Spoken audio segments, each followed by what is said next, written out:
Estaba en medio de la terminal de salidas del aeropuerto de Madrid-Barajas, un lugar donde la gente pasaba a mi lado como una película en avance rápido, un torbellino de movimiento incesante. El aire gélido del sistema de climatización me erizaba la piel, pero ese frío no era nada comparado con la placa de hielo que se extendía desde mi pecho. Frente a mí se encontraba el hombre que había sido mi marido durante los últimos 5 años. Gonzalo me miraba con ojos impacientes. Su mano se aferraba con fuerza al asa de una maleta de diseño, que contenía el futuro que había elegido, un futuro sin mí. A su lado, Inés se pegaba a su cuerpo. Una de sus manos descansaba sobre su vientre, abultado bajo un caro vestido de seda, en un gesto que parecía a la vez frágil y posesivo. Sus ojos se encontraron con los míos por un instante, sin disimular en lo más mínimo el aire de suficiencia de una vencedora. No dijo nada, pero su mirada lo decía todo. ¿Lo ves, querida? Al final, tanto este hombre como el hijo que continuará su linaje son míos. El dulce aroma de su perfume se mezclaba con el aire frío, creando una fragancia nauseabunda. En mi mano sostenía una sola hoja de papel A4, delgada pero pesada como 1000 kilos, los documentos de divorcio. Gonzalo ya había rellenado toda la información, dejando únicamente un espacio en blanco para mi firma. En la sección de la división de bienes gananciales, había trazado una larga línea diagonal, tan fría y decidida como la forma en que estaba borrando mi nombre de su vida. El bolígrafo que me había entregado seguía frío en mi mano. «Firma ya», Elia dijo Gonzalo, sin ocultar su irritación. «No nos hagas perder el tiempo a todos. El avión está a punto de despegar». La forma en que pronunció mi nombre sonó extrañamente distante. Ya no era el cariño o mi amor de nuestros primeros años. Era solo Elia, el nombre de una extraña que se interponía en su camino. Hablaba del tiempo, del avión que estaba a punto de despegar, el avión que lo llevaría a él y a su amante a un nuevo mundo para recibir a su hijo. ¿Y mi tiempo? ¿Quién me compensaría por mis 5 años de juventud? Levanté la vista y lo miré profundamente a los ojos del hombre que una vez fue todo mi mundo. Busqué algo familiar, un atisbo de duda o culpa, pero solo encontré un vacío impaciente. Apenas pude abrir la boca, mi voz quebrada, casi inaudible para mí misma. ¿5 años de mi vida se reducen a esta simple hoja de papel? Mi pregunta se perdió en el murmullo del aeropuerto, pero supe que la había oído. Vi cómo se tensaba el músculo de su mandíbula, una señal de ira contenida.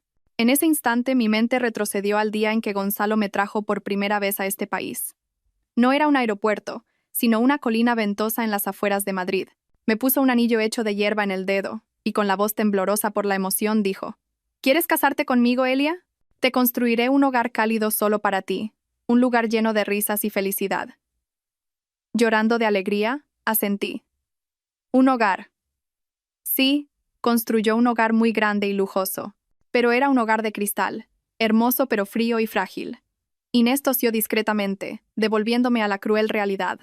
Miró a Gonzalo con una expresión de falsa preocupación. «Cariño, me estoy empezando a sentir un poco cansada. ¿No podemos ir entrando ya?» Era una forma sutil de presionar, un ataque psicológico efectivo. Gonzalo se giró hacia ella al instante, su voz suavizándose notablemente. «Solo un poco más de paciencia, Inés. En cuanto esto termine, entraremos». El contraste en su trato hacia nosotras dos fue como una cuchilla afilada que se hundió en mi corazón. Para ella, toda su atención. Para mí, solo desprecio. Sabía que ya no tenía nada que perder. Me lo habían arrebatado todo: mi familia, mi amor, mi juventud y el sueño de tener un hijo juntos. Pero no podía dejar que se marcharan tan fácilmente. No podía permitir que él y esa mujer comenzaran una nueva vida de felicidad construida sobre mi sufrimiento. Sabía perfectamente que el origen de su dinero no era en absoluto limpio. El plan ya estaba en marcha. Era mi última apuesta, arriesgando todo lo que me quedaba. Respiré hondo, reuniendo el coraje que me quedaba. La pluma temblaba en mi mano, pero mi mirada, fija en Gonzalo, ya no era suplicante.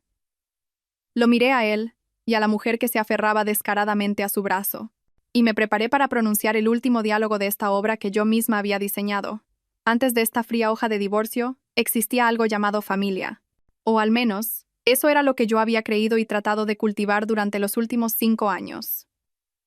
Recuerdo vívidamente el día que entré por primera vez en la casa de Gonzalo como su nuera. El imponente palacete de 3 plantas en el barrio de Salamanca era lujoso hasta el punto de resultar intimidante. Mi suegra, Eulalia, me recibió con una sonrisa sociable, pero sus ojos me escanearon de pies a cabeza, evaluándome con agudeza. «Gonzalo te quiere mucho, así que yo también te querré. Ahora que eres parte de la familia, debes cuidar bien de esta casa. Cuidar bien. Grabé esas palabras en mi mente como un mandamiento. Renuncié a mi prometedora carrera como arquitecta para convertirme en ama de casa a tiempo completo. Aprendí a cocinar los exigentes platos tradicionales castellanos que le gustaban a Eulalia y a hacer arreglos florales del estilo que a ella le encantaba presumir ante sus amigas. Y aprendí a soportar su repertorio de indirectas en cada comida. La hija del señor García ya ha tenido su primer nieto. No te imaginas lo regordete y guapo que es. ¿Hasta cuándo va a estar tan silenciosa esta casa? Cada una de sus palabras era como una pequeña aguja que se clavaba profundamente en mi corazón sin hacer sangre. Gonzalo solía restarle importancia. Mamá, por favor, estamos comiendo. Una frase débil y sin compromiso. Nunca me defendió de verdad.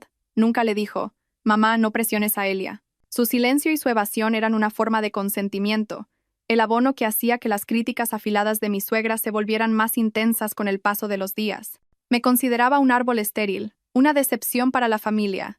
Mi cuñada, Nerea, era otro problema. Tenía mi misma edad, pero seguía dependiendo por completo de su familia. Me veía como una criada gratuita y un cajero automático andante. Cuñadita, voy a la fiesta de cumpleaños de una amiga, ¿me prestas ese vestido de diseño? Oh. Cuñadita, al novio de mi amiga le ha comprado un bolso de marca nuevo. Dile a mi hermano que me compre uno a mí también.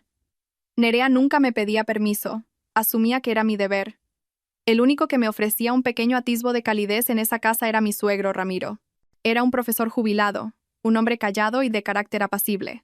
Nunca intervenía en las reprimendas de su esposa, pero su silencio era también una forma de impotencia. A veces, cuando Eulalia me regañaba duramente y yo me refugiaba en la cocina, me encontraba con su mirada compasiva. Él simplemente suspiraba en voz baja y se retiraba. Comprendía que él también tenía sus propias luchas, pero su simpatía silenciosa era insuficiente para sanar mis heridas. Nuestra casa era opulenta y tenía de todo. Los invitados siempre elogiaban la habilidad de Gonzalo y me envidiaban por tener tanta suerte. Pero no sabían que, aunque desde fuera pareciera un palacio de cristal deslumbrante, por dentro estaba vacío y frío.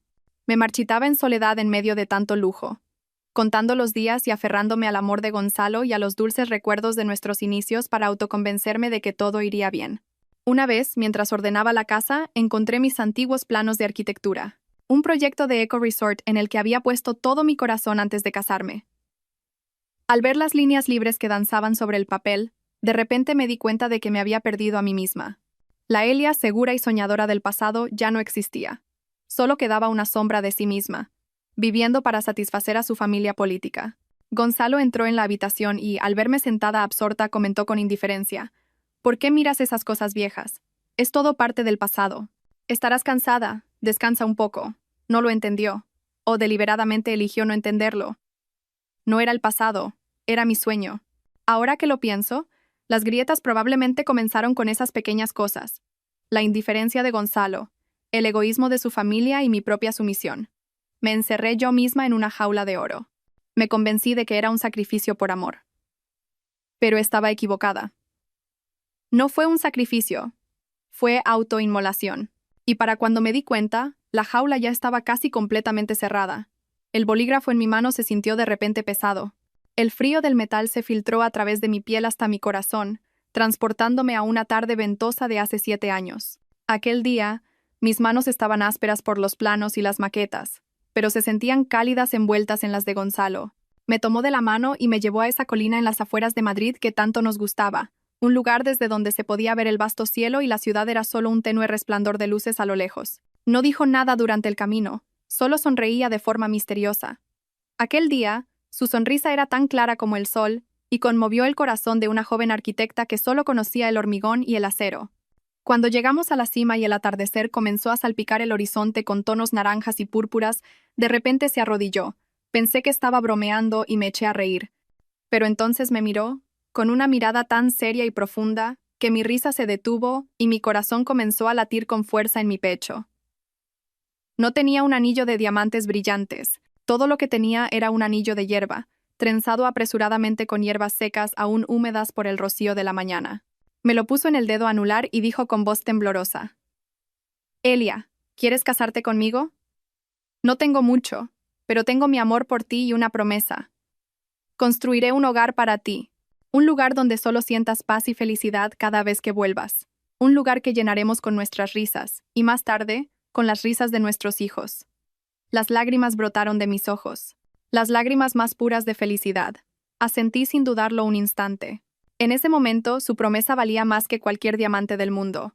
Nos quedamos sentados así, apoyados el uno en el otro, hasta que cayó la noche, dibujando juntos la casa de nuestros sueños. Él dijo que quería un gran jardín para plantar mis rosas favoritas, y yo le dije que quería un estudio con un gran ventanal que diera a ese jardín, para poder encontrar consuelo allí cuando estuviera cansada y agobiada. Los primeros años de matrimonio fueron como una dulce luna de miel. El Gonzalo de entonces siempre me hacía sentir la mujer más feliz del mundo. Recordaba todos mis gustos, desde que no comía pimientos hasta que me encantaba beber té de jengibre en los días de lluvia. Una vez, cuando caí gravemente enferma, pasó 2 noches en vela, preparándome sopa y exprimiendo zumo de naranja él mismo. Y me lo daba pacientemente, cucharada a cucharada, como si estuviera calmando a un niño. También era mi mayor apoyo en mi carrera. Cada vez que traía planos a casa, los miraba con gran atención. No entendía mucho de los aspectos técnicos, pero escuchaba mis explicaciones sobre mis ideas con un entusiasmo sincero.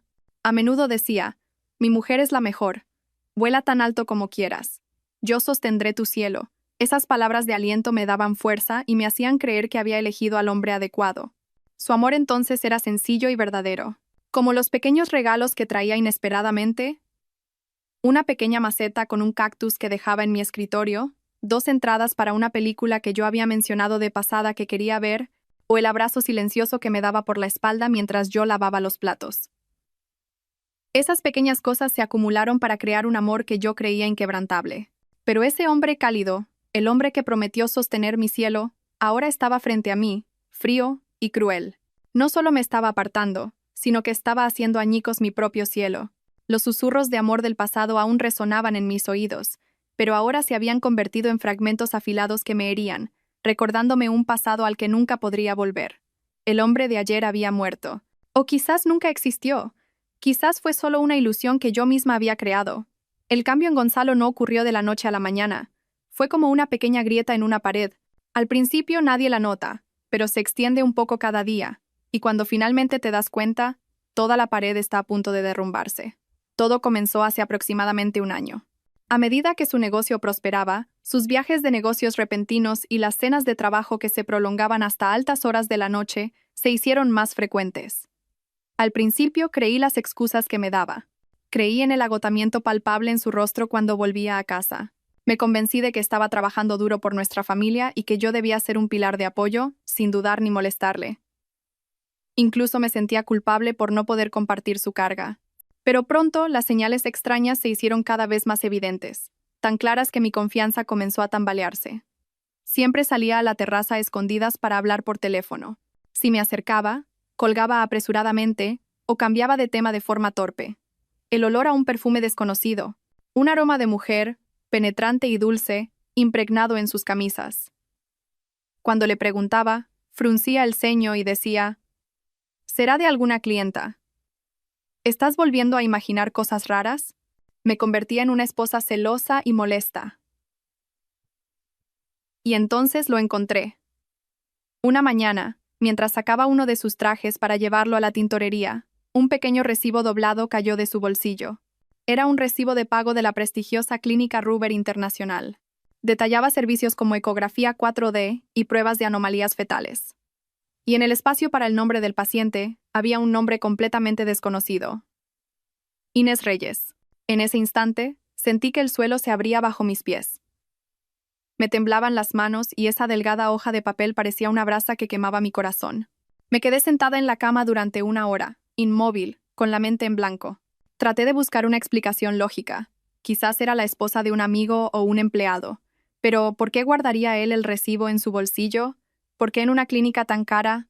Miles de preguntas daban vueltas en mi cabeza, pero todas apuntaban a una única respuesta que no me atrevía a afrontar. Esa noche, lo esperé. No lloré ni monté una escena.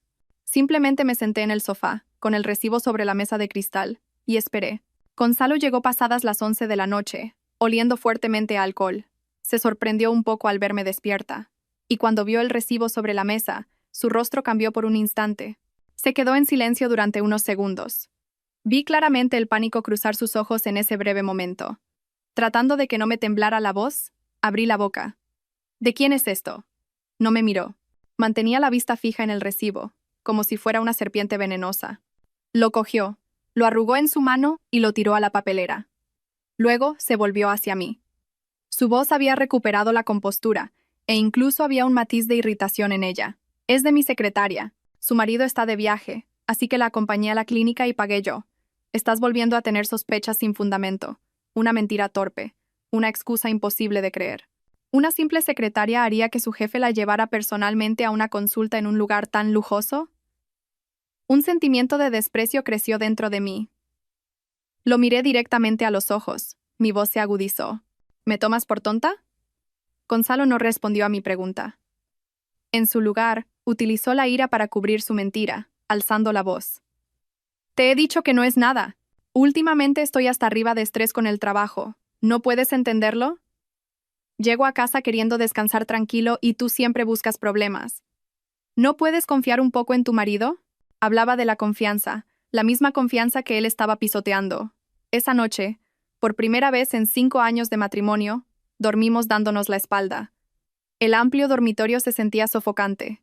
La primera grieta se había abierto, y supe que nada podría volver a cerrarla. Después de esa noche de confrontación fallida, un silencio tenso se apoderó de nuestra casa. Gonzalo se volvió más cauteloso. Ya no recibía llamadas despreocupadamente y me avisaba con antelación de sus viajes de negocios con excusas más plausibles. Intentaba desesperadamente remendar el muro de mentiras ya agrietado. Y yo ya no era la Elia de ayer. No le cuestionaba ni sentía celos. Simplemente observaba. Mi silencio no era aceptación, sino espera, como un depredador agazapado en la oscuridad, esperando la oportunidad de atacar a su presa. Empecé a prestar atención a los detalles más pequeños. Su agenda, las citas en su tablet, los correos electrónicos de trabajo que dejaba abiertos descuidadamente en la pantalla. La intuición de una esposa traicionada me decía que el recibo de la clínica era solo la punta del iceberg. La verdad que ocultaba debía ser mucho más terrible de lo que imaginaba. Y finalmente la oportunidad llegó. Fue una noche de tormenta, cuando toda la ciudad estaba sumida en el estruendo de los truenos y el golpeteo de la lluvia contra las ventanas. Cerca de la 1 de la madrugada, me desperté con sed. Al pasar por el despacho de Gonzalo, vi un haz de luz que se filtraba por debajo de la puerta. Iba a seguir de largo, pero unas pocas palabras que llegaron a mis oídos me dejaron helada en el sitio. Era la voz de Gonzalo. No era su tono tranquilo habitual, sino una mezcla de preocupación, miedo e incluso desesperación. Estaba hablando por teléfono, y probablemente pensando que yo estaba profundamente dormida, no tenía ninguna precaución. Me escondí contra la pared fría, conteniendo la respiración, y escuché. Cada palabra de Gonzalo era una daga que se clavaba directamente en mi corazón. No me importa el coste. Puedo conseguir millones de euros si es necesario. Esta es la única oportunidad, ¿entiende? Este síndrome es tan raro que en España no hay posibilidades. El médico dice que hay que operarlo nada más nacer. De lo contrario. Gonzalo no terminó la frase, pero ese silencio fue más terrible que cualquier palabra. Continuó, casi gritando. Por favor, consígame el vuelo más rápido posible. Tengo que llevarla a ella y al bebé allí. Yo me haré cargo de todos los trámites y costes. Mi cuerpo se quedó rígido. Un zumbido llenó mis oídos. Ya no oía el rugido de la lluvia afuera. Malformación congénita. Una operación justo después de nacer como única oportunidad. Así que eso era. Este viaje a Estados Unidos no era una escapada de lujo para recibir a su hijo oculto. Era una carrera contrarreloj para salvar una vida. Una verdad tan cruel y tan irónica. En un rincón de mi mente, surgió una extraña compasión por ese niño inocente, una pequeña vida que cargaba con una tragedia antes incluso de nacer, pero esa débil compasión fue rápidamente barrida por una ola de furia y un dolor desgarrador. Él estaba dispuesto a hacer cualquier cosa, dispuesto a gastar millones, dispuesto a abandonarlo todo para salvar al hijo que había tenido con otra mujer. ¿Y yo? ¿Y nuestro sueño de tener un hijo? Cuán despiadado había sido cuando me dijo, parece que todavía no es nuestro momento. Si esperamos pacientemente, ¿llegará? Mientras tanto, estaba poniendo toda su energía en otro niño. Me retiré en silencio y volví al dormitorio antes de que Gonzalo terminara la llamada. En la oscuridad, me senté en el borde de la cama. La verdad, ahora fea y horrible, se había revelado por completo. Gonzalo no solo me había traicionado, sino que había utilizado mi sacrificio y mi espera como trampolín para sus propios planes. Yo no era más que una pieza de ajedrez, un obstáculo que debía ser eliminado para que él pudiera desempeñar su papel de gran padre a la perfección. El dolor dentro de mí se transformó de meros celos a un profundo desprecio. Podría ser un buen padre para ese niño, pero para mí era un ser humano imperdonable. Los días siguientes viví como una sombra. El dolor y la verdad atroz parecían haber absorbido casi toda mi energía vital. Algunas noches, sentada sola en la oscuridad mirando por la ventana, pensamientos absurdos comenzaron a invadir mi mente. Pensé en acabar con todo, en no soportar más este sufrimiento. Pero la imagen de mi anciana madre en el pueblo, la imagen de la Elia del pasado, fuerte y llena de sueños, me devolvió a la realidad. No podía morir así, sin sentido. Tenía que vivir. Vivir por mí misma, para recuperar la justicia. Sabía que no podía luchar sola. Gonzalo no era tonto, y la fuerza detrás de esos millones de euros ciertamente no era ordinaria. Necesitaba un aliado, alguien en quien pudiera confiar absolutamente. Solo un nombre vino a mi mente: Simón. Simón había sido mi mejor amigo desde la universidad, un genio en tecnología de la información y ciberseguridad. Más importante aún, era la persona que mejor me conocía antes de que me enterrara en este matrimonio. Después de dudarlo varias veces, finalmente llamé a Simón. Al otro lado de la línea, escuché su voz familiar. «¿Elia? ¿Qué pasa? ¿Cuánto tiempo? ¿Ha ocurrido algo?» Su voz era tan cálida y sincera como siempre. Al oírla, el muro que había construido con tanto esfuerzo se derrumbó en un instante. No pude contener las lágrimas y mi voz se quebró. «Simón, tengo que hablar contigo. ¿Podemos vernos?» Simón debió de percibir la angustia en mi voz. No preguntó más y dijo con firmeza: «Claro. ¿Dónde estás? Elige un lugar donde te sientas segura. Estaré allí en media hora». Su confianza incondicional me dio un pequeño consuelo. Quedamos en un pequeño café, librería situado en un callejón tranquilo, donde no había riesgo de encontrarnos con conocidos. Cuando Simón llegó, no pudo ocultar su preocupación al ver mi aspecto demacrado. Acercó una silla frente a mí y preguntó con suavidad: «¿Qué pasa, Elia? Tienes muy mala cara». Respiré hondo y empecé a hablar. Le conté todo, desde las primeras sospechas hasta el recibo de la clínica y la fatídica llamada telefónica que había escuchado. Con la voz entrecortada, desahogué toda la frustración y el dolor que había reprimido. Simón escuchó en silencio, sin interrumpirme. Su expresión pasó de la sorpresa a la ira y finalmente a la compasión. Cuando terminé mi historia, se quedó callado durante un rato. Sus manos estaban apretadas en puños. Dijo en voz baja: «Nunca imaginé que ese cabrón fuera así. Elia, ¿qué vas a hacer ahora? ¿Vas a divorciarte en silencio y dejarlo ir? ¿Coger una pensión compensatoria y empezar de nuevo?» Negué con la cabeza, secándome rápidamente las lágrimas. Y miré a Simón directamente a los ojos. Mi voz se había vuelto mucho más firme. «No, Simón. Si fuera solo una infidelidad, quizás lo habría hecho. Pero él no solo se ha llevado mi amor, sino también mis sueños, 5 años de mi juventud y todo el dinero que habíamos ahorrado para nuestro futuro. Está intentando construir su felicidad sobre mis ruinas con dinero sucio. No voy a permitir que él y esa mujer se marchen tan tranquilamente». Simón me miró. En sus ojos vi sorpresa, pero también respeto. Vio que la Elia fuerte del pasado había vuelto. Asintió con firmeza. «Entendido. ¿Qué necesitas que haga?» Exhalé un suspiro de alivio. Sabía que no me había equivocado de persona. «Quiero saber de dónde salieron esos millones de euros». Simón esbozó una sonrisa aguda y confiada. Respondió: «De acuerdo. Vamos a ver qué ha estado haciendo tu ilustre marido a tus espaldas. En este juego, no estás sola. Desde el día que me reuní con Simón, viví entre la esperanza y la ansiedad. Cada día tenía que representar una actuación perfecta frente a Gonzalo y su familia. Seguía siendo la esposa amable, la nuera que conocía su lugar. Pero detrás de esa fachada serena, mi corazón esperaba ansiosamente noticias de Simón. Cada vez que sonaba el teléfono, sentía que se me paraba el corazón. Temía que la verdad fuera más cruel de lo que imaginaba.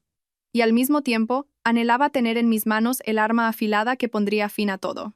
Gonzalo era un actor excepcional. Fingía prestarme más atención. A veces me traía un ramo de flores o me preguntaba si quería ir a algún sitio a despejarme.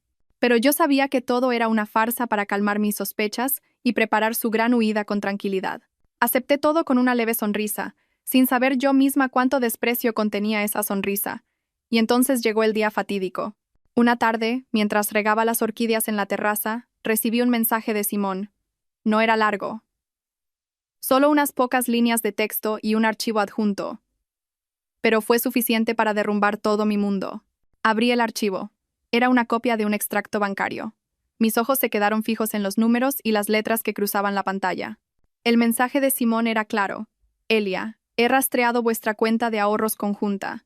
Más de 150.000 euros fueron retirados de una sola vez hace 3 semanas. El dinero pasó por varias cuentas fantasma y finalmente acabó en una única cuenta a nombre de Inés Reyes. 150.000 euros. Esa cifra bailó ante mis ojos, se volvió borrosa y luego nítida de nuevo. Era mi sudor y mis lágrimas, los años que había ahorrado con esmero, los viajes que habíamos pospuesto, los vestidos nuevos que no me había comprado, y mi última esperanza para el tratamiento de fecundación in vitro que el médico había recomendado.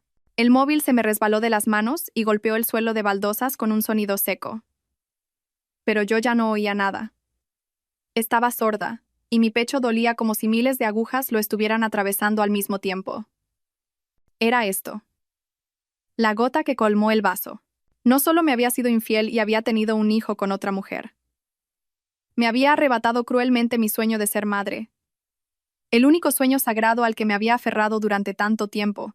Había utilizado mis esperanzas como trampolín para allanar el camino hacia su felicidad y la de su amante. No lloré. Parecía que ya no me quedaban lágrimas. Una sensación terriblemente fría se extendió por todo mi cuerpo, apagando todas las emociones. El dolor, la ira, los celos. Todo desapareció, y en su lugar solo quedaron un vacío hueco y una determinación de acero. Si Gonzalo no me había dejado una salida, yo tampoco tenía por qué tener piedad de él. Ya que él lo había destrozado todo, ahora me tocaba a mí encender la mecha que lo haría estallar todo. Me agaché y recogí el teléfono. La pantalla tenía una larga grieta, como mi matrimonio. Entré en mi habitación y me planté frente al espejo. La mujer en el espejo tenía los ojos inyectados en sangre, pero no había ni una sola lágrima. Su mirada era extraña, decidida, con un matiz casi cruel. Ya no era la Elia sumisa y débil. Era otra persona, renacida de las cenizas de la traición. Cogí el teléfono y le envié un breve mensaje a Simón. Tenemos que vernos ahora mismo. Necesito un plan. Nos encontramos de nuevo en el mismo lugar, el pequeño café, librería escondido en el callejón. Pero esta vez, el ambiente era completamente diferente. Ya no había lágrimas ni sollozos. Me senté con la espalda recta y tomé un sorbo de té con calma. Simón llegó poco después. Al verme, me miró con una mezcla de sorpresa y ligera preocupación.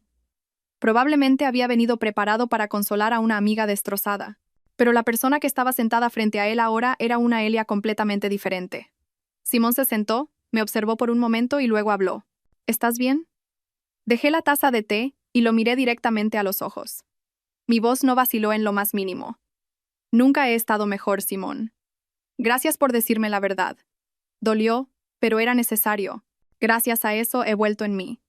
Mi calma pareció inquietar a Simón. Sabía que la calma antes de la tormenta es más aterradora que la propia tormenta. No lo hice esperar mucho. Le expuse mi propósito de forma clara y decidida. Ya no quiero un divorcio silencioso. Tampoco necesito la pensión compensatoria que me arroje por lástima. Hice una pausa, dejando que cada una de mis palabras calara hondo en su mente. Quiero que pague por todo lo que ha hecho, por lo que más se enorgullece, su carrera, su reputación y hasta su libertad. Al oír mis palabras, Simón se quedó sin habla por un momento. Entrelazó las manos sobre la mesa. Su mirada se volvió más seria que nunca. Dijo con voz baja y clara. Elia, ¿eres consciente de lo que estamos a punto de hacer? Por lo que he investigado, el flujo de dinero de Gonzalo es muy complejo. No es solo un empresario de éxito. Es muy probable que sea un eslabón importante en una red de blanqueo de capitales muy sofisticada. Esto ya no es un simple asunto familiar. Es algo muy peligroso. Asentí como si ya lo hubiera previsto todo. Lo sé a quién me enfrento. Pero cuando ya no tienes nada que perder, tampoco tienes nada que temer, ¿verdad, Simón? La determinación férrea en mis ojos finalmente lo convenció. Simón suspiró profundamente y luego asintió, aceptando. En este juego, estaría conmigo hasta el final. Comenzó a analizar. Para derribar a Gonzalo y a la organización que lo respalda, necesitamos pruebas irrefutables. No solo transferencias de cuentas camufladas, sino los libros de contabilidad originales, archivos de datos que detallen sus transacciones. Algo así, Gonzalo debe guardarlo en un lugar muy seguro. Empecé a rebuscar en mis recuerdos, repasando cada rincón de la casa, cada hábito de Gonzalo. Era una persona extremadamente cautelosa y desconfiada. Nunca dejaría documentos importantes en la oficina. De repente, algo me vino a la mente. En el despacho de Gonzalo había una gran caja fuerte camuflada detrás de un cuadro. Siempre decía que guardaba allí documentos importantes de la empresa y nunca me permitía acercarme. Le hablé a Simón sobre la caja fuerte. Él asintió. Es muy probable que esté ahí. Pero el problema es cómo abrirla sin ser descubiertos. Una idea cruzó mi mente. Gonzalo tenía la costumbre de guardar todas sus contraseñas importantes en un archivo de notas cifrado dentro de su ordenador portátil personal. El mismo portátil que siempre llevaba consigo. Confiaba demasiado en sus propias habilidades de seguridad. Esa confianza se convertiría ahora en su talón de Aquiles. Le conté mi idea a Simón. Él sonrió con complicidad. Con un objetivo concreto, las cosas son mucho más fáciles. Ahora tu trabajo es copiar los datos de ese portátil. ¿Podrás hacerlo? Apreté los puños. Mi mirada estaba llena de determinación. Lo haré. Cueste lo que cueste. Mi plan de venganza había comenzado oficialmente. Desde el día en que decidí contraatacar, empecé a aprender a llevar una máscara. Durante el día, seguía desempeñando el papel de la esposa perfecta, que se ocupaba tranquilamente de las tareas del hogar. Pero por la noche me convertía en otra persona. Una ladrona al acecho en mi propia casa. Mi objetivo era el portátil de Gonzalo, un objeto que consideraba su alter ego, la puerta a su mundo secreto. Sabía que no tenía mucho tiempo. La fecha de su vuelo se acercaba. Simón me había preparado una herramienta especial. Parecía una memoria USB normal, pero me explicó que era un clonador de datos de hardware. Podía extraer toda la información de un disco duro sin necesidad de contraseñas de inicio de sesión, siempre y cuando el ordenador estuviera en modo de suspensión. Simón me lo advirtió. Tienes exactamente 5 minutos, Elia. Conéctalo al puerto USB. Una luz roja parpadeará. Cuando cambie a verde habrá terminado. No lo saques mientras la luz roja esté parpadeando. Podrías perderlo todo y dejar rastro. La oportunidad se presentó un fin de semana por la noche. Después de cenar, Gonzalo recibió una llamada de trabajo aparentemente importante. Se metió en el baño para hablar con tranquilidad. El sonido del agua de la ducha, cayendo, se convirtió en la cortina de humo perfecta para mi acción. Mi corazón martillaba en mi pecho. Ahora o nunca. Solo tengo una oportunidad. Respiré hondo y entré sigilosamente en el despacho. El portátil de Gonzalo estaba sobre el escritorio. La pantalla estaba apagada, pero la luz de encendido indicaba que estaba en modo de suspensión. Con manos temblorosas, conecté el USB al ordenador. Un pequeño punto rojo se encendió y comenzó a parpadear rítmicamente. 5 minutos. Un instante que ahora se sentía como una eternidad. Me quedé quieta, conteniendo la respiración. Todos mis sentidos estaban tensos como un arco. Mis oídos atentos al sonido del agua del baño, mis ojos fijos en la luz roja parpadeante.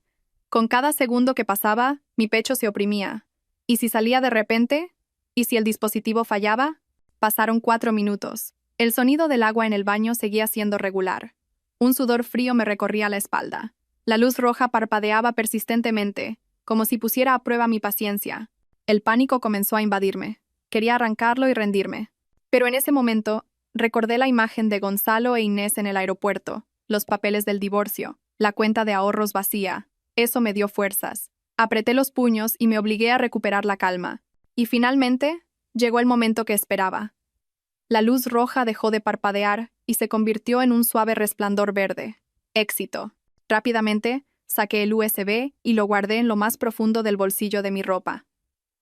Justo en ese momento, el sonido del agua en el baño cesó de repente. Sentí que el corazón se me salía del pecho. Salí corriendo del despacho y volví al dormitorio, apenas unos segundos antes de que Gonzalo saliera. Salió con un albornoz y el pelo mojado. Me miró y preguntó, ¿por qué estás tan pálida? Intenté sonreír de la forma más natural posible. Supongo que estoy un poco cansada. Tú sigue con tu trabajo. Yo me voy a dormir ya. Al día siguiente, me reuní con Simón. Cuando conectó el USB a su ordenador, en pocos minutos su expresión se volvió extremadamente seria. Dios mío, Elia dijo. Esto es mucho más grave de lo que pensábamos. Libros de contabilidad. Contratos fantasma. La lista de cuentas utilizadas para el blanqueo de dinero. Todo está aquí. Tu marido es un tipo muy audaz. Simón descifró las contraseñas y encontró todas las claves, incluida la de la caja fuerte. El plan estaba a medio camino. Ahora era el momento de preparar el arma definitiva. Simón me entregó una batería externa negra. Tenía un diseño elegante que sabía que le gustaría a Gonzalo. He transferido todos los datos a un disco duro ultracompacto que hay dentro, explicó. También he incluido un microchip con un compuesto químico especial. Es inofensivo para los humanos, pero activará sin falta los últimos escáneres de seguridad del aeropuerto. Este será tu último regalo para él. Tomé la batería externa. Sentí su peso en mi mano. No era un regalo. Era una bomba de relojería dirigida a la vida de Gonzalo. 2 días después, Gonzalo volvió a casa antes de lo habitual. Ya no había rastro de nerviosismo ni de secretismo en él. Al contrario, estaba inquietantemente tranquilo. Se sentó en el sofá de enfrente, donde yo fingía leer una revista. Carraspeó para llamar mi atención y luego habló. Su voz era suave, pero cada palabra era una cuchilla. Elia, tengo que hablar contigo. Cerré lentamente la revista y lo miré. Estaba lista para mi última actuación. Ha surgido un gran proyecto para la empresa en Estados Unidos, continuó. Tendré que irme por una larga temporada. Probablemente me llevará unos años estabilizar la filial de allí. Una mentira meticulosamente preparada. Me miró, esperando mi reacción. Permanecí en silencio para que pudiera continuar con su farsa.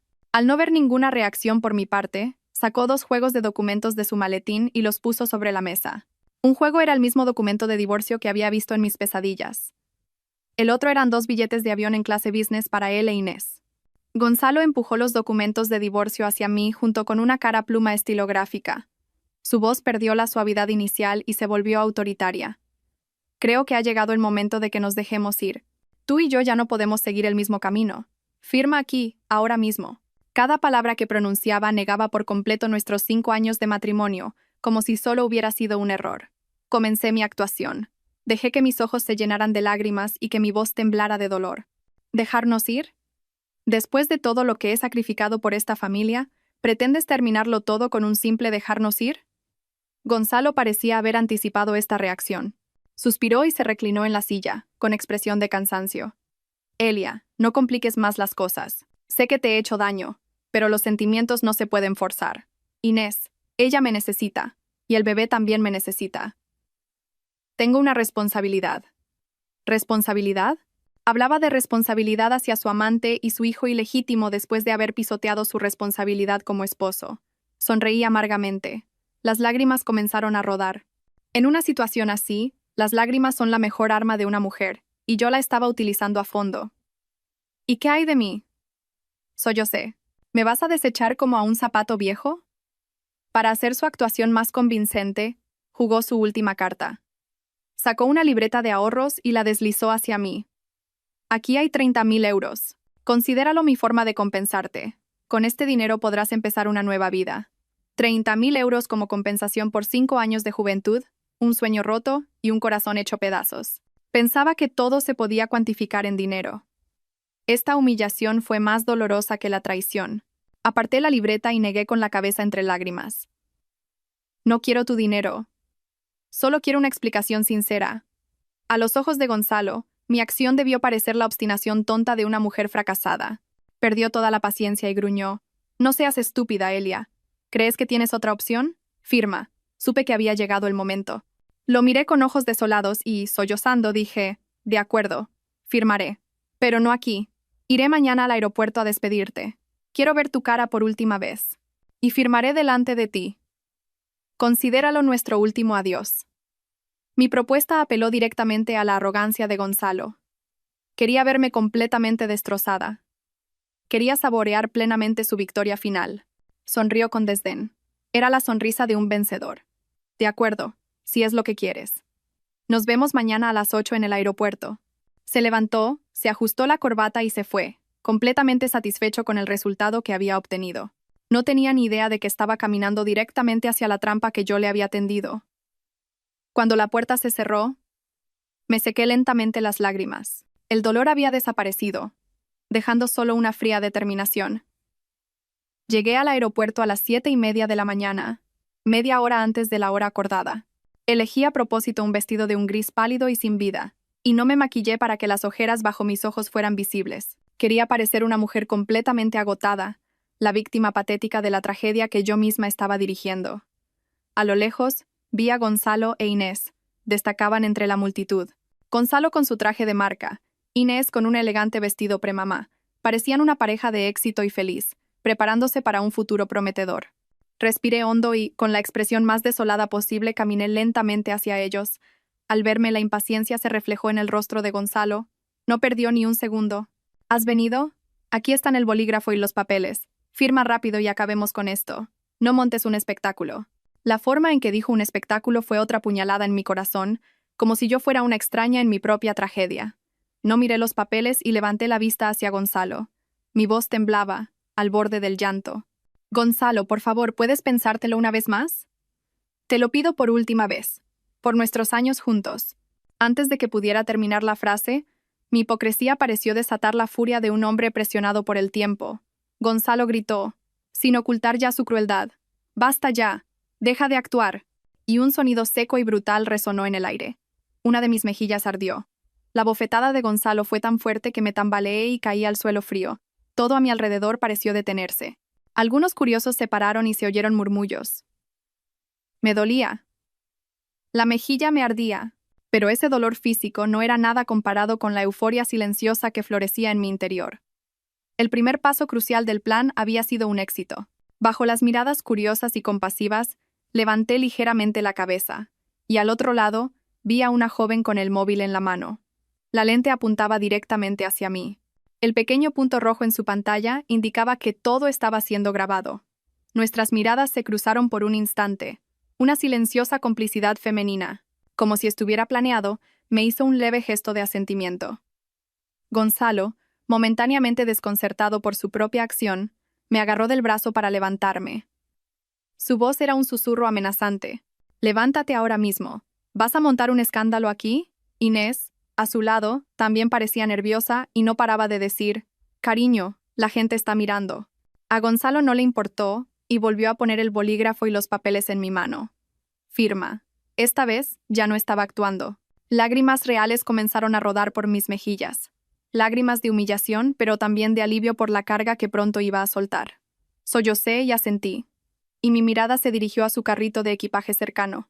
Señalé una maleta vieja y desgastada, que contrastaba notablemente con las otras maletas de diseño relucientes. Con voz entrecortada dije, «Firmaré. Solo te pido una última cosa. Déjame quedarme con esa maleta vieja. Es el único recuerdo que nos queda. Es la que usamos en nuestra luna de miel». En esta situación, mi petición sonaba increíblemente patética y lastimera.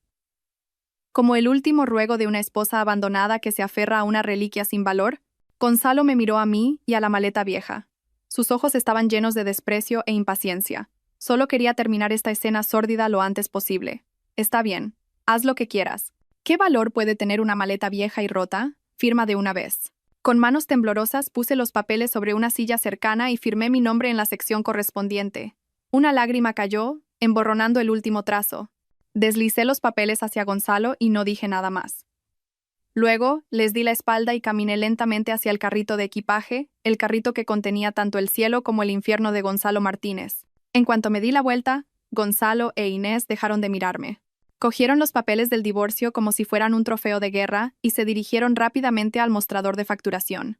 Había arrogancia y triunfo en su caminar. Creían que se habían deshecho de una molestia y que ahora podían comenzar cómodamente su nueva vida. No tenían ni idea de que su imprudencia y arrogancia los llevarían al abismo. Me acerqué al carrito de equipaje. Mi corazón latía con fuerza, pero mis manos estaban extrañamente tranquilas. Nuestra vieja maleta y la reluciente maleta nueva de Gonzalo estaban una al lado de la otra. Aprovechando que Gonzalo e Inés estaban distraídos con sus pasaportes y billetes de avión, ejecuté la acción clave sin que nadie se diera cuenta. Un movimiento rápido y conciso que había ensayado mentalmente innumerables veces. Quité la etiqueta de equipaje con el nombre Gonzalo Martínez de su maleta de diseño y la coloqué en el asa de la maleta vieja. El cambio que alteraría su destino se realizó en un abrir y cerrar de ojos. Luego, saqué del carrito la maleta de diseño que contenía la fatídica batería externa y la abracé como si fuera mi recuerdo más preciado. Me retiré a un rincón discreto y observé en silencio. Un empleado del aeropuerto empujó el carrito hacia el mostrador de facturación. Solo comprobó las etiquetas de equipaje ya puestas y colocó las maletas una por una en la cinta transportadora. Ahora, la maleta vieja con el nombre de Gonzalo Martínez se deslizaba silenciosamente, llevando consigo el secreto de todos sus pecados. Gonzalo e Inés, sin sospechar nada, terminaron de facturar su equipaje y se dirigieron tranquilamente al control de seguridad. Los seguí a una distancia prudencial, como un espectador que observa el final de la obra que ha dirigido. Inés pasó primero por el control de seguridad. Todo fue normal.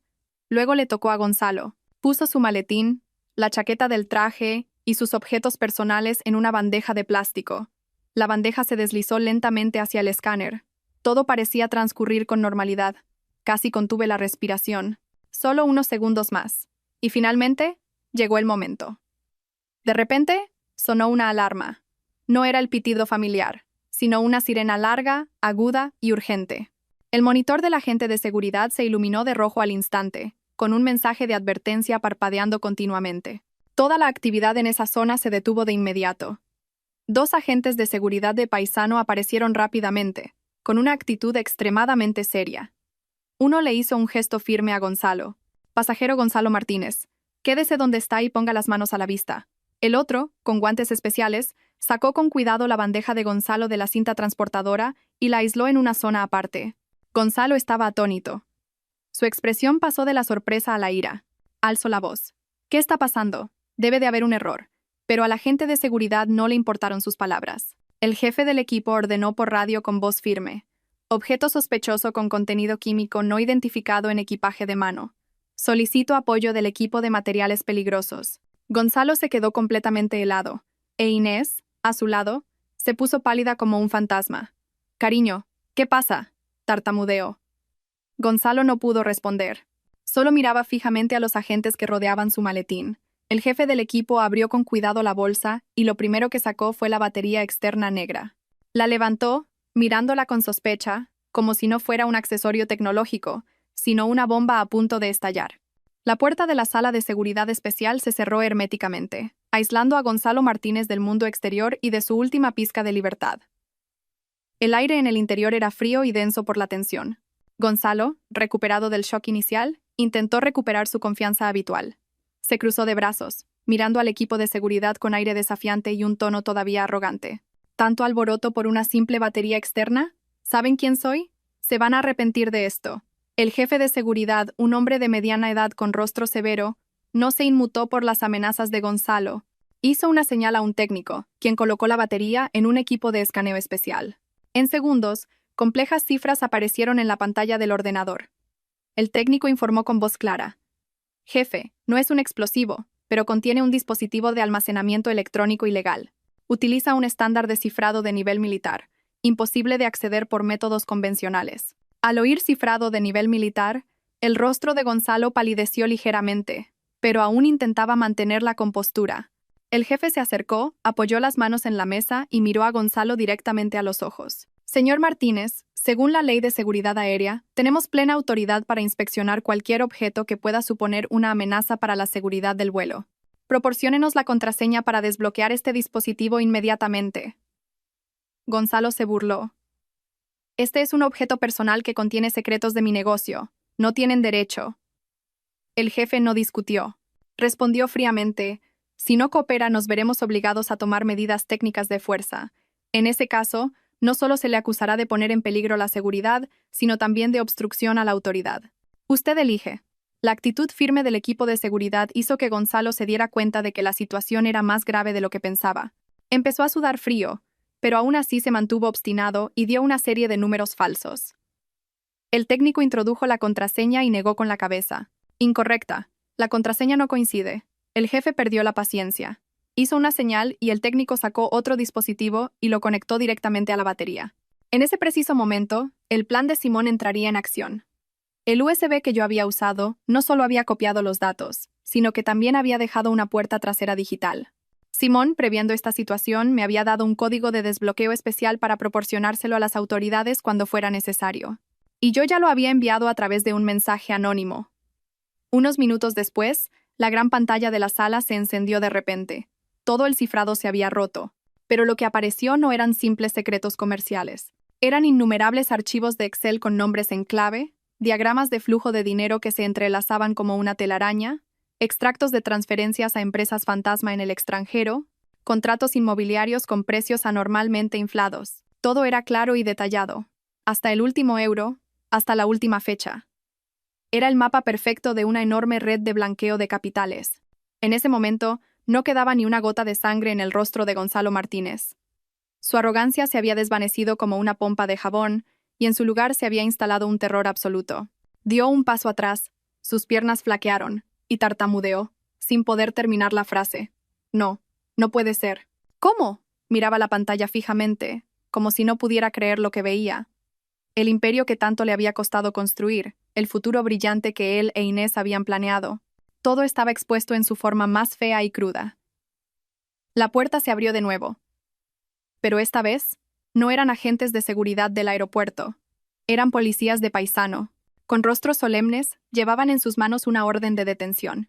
Un oficial se acercó a Gonzalo y dijo con voz firme que resonó en la sala: «Gonzalo Martínez, somos de la Unidad de Delincuencia Económica y Fiscal.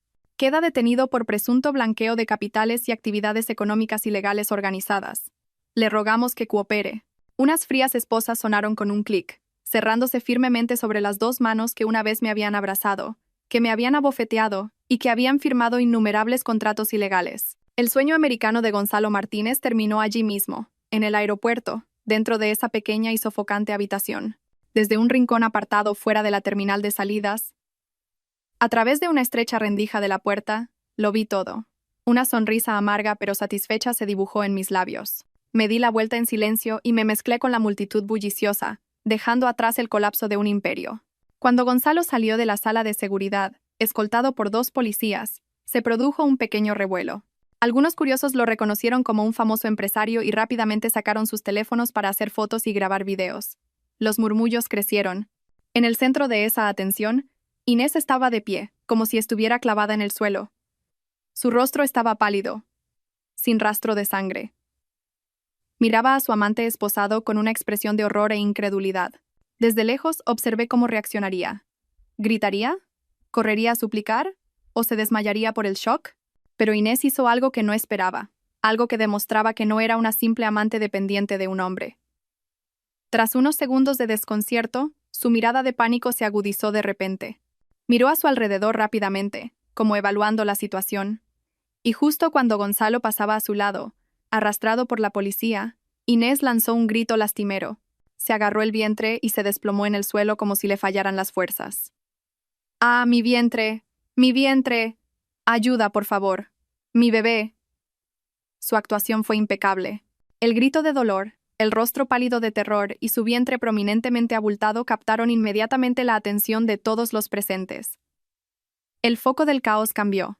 Ya no era el delincuente económico Gonzalo Martínez, sino la pobre mujer embarazada en riesgo de parto prematuro. El personal médico del aeropuerto apareció al instante con una silla de ruedas. La gente se arremolinó a su alrededor. Algunos preguntaban por su estado, otros intentaban ayudar. La atención del equipo de seguridad también se desvió.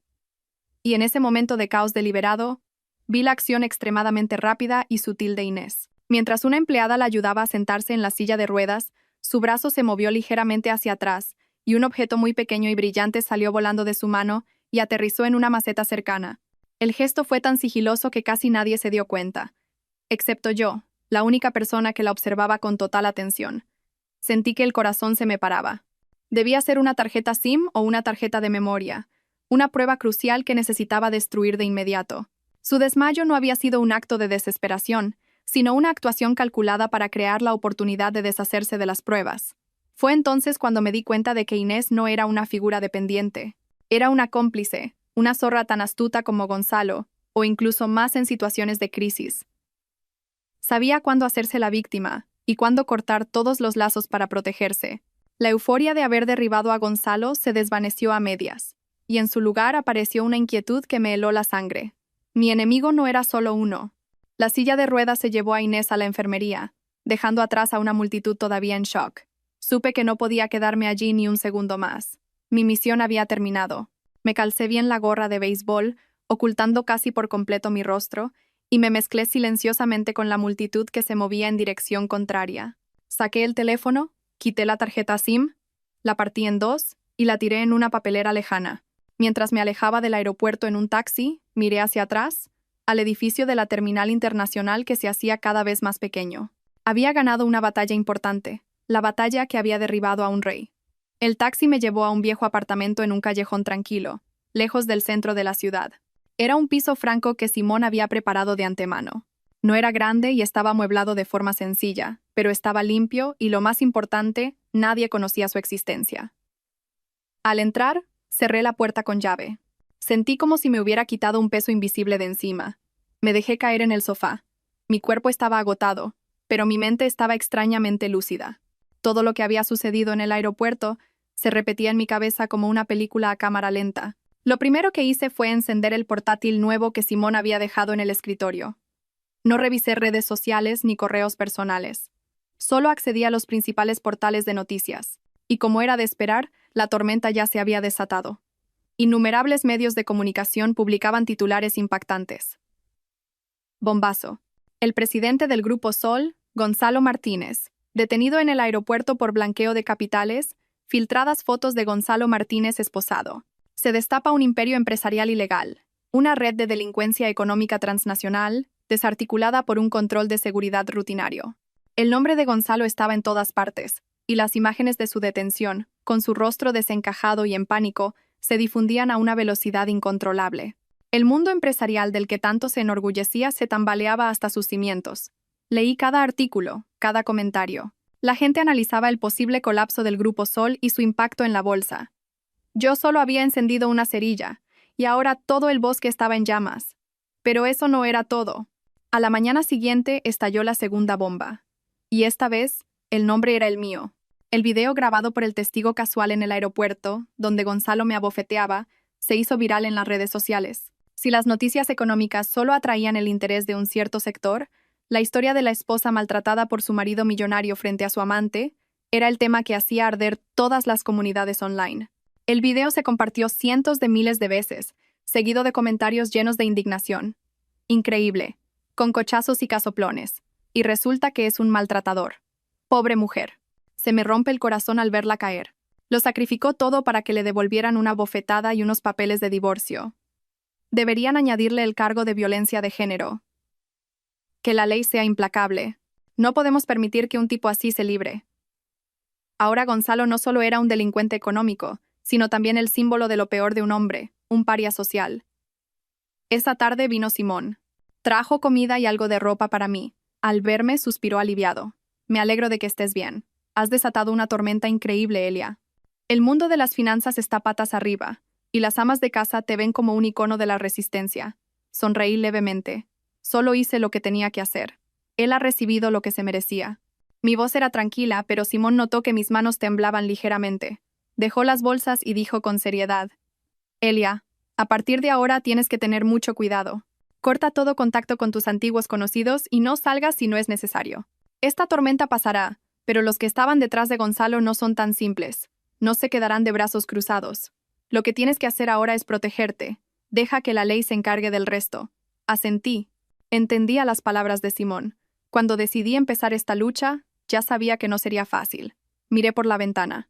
La ciudad se iluminaba. El mundo exterior bullía con mi historia, pero yo estaba completamente aislada en una habitación desconocida. Los días en el piso franco transcurrían lentos y pesados. Apenas salía por la puerta. Cocinaba, leía libros y veía películas antiguas, forzándome a mantener la mente ocupada para no pensar en vano.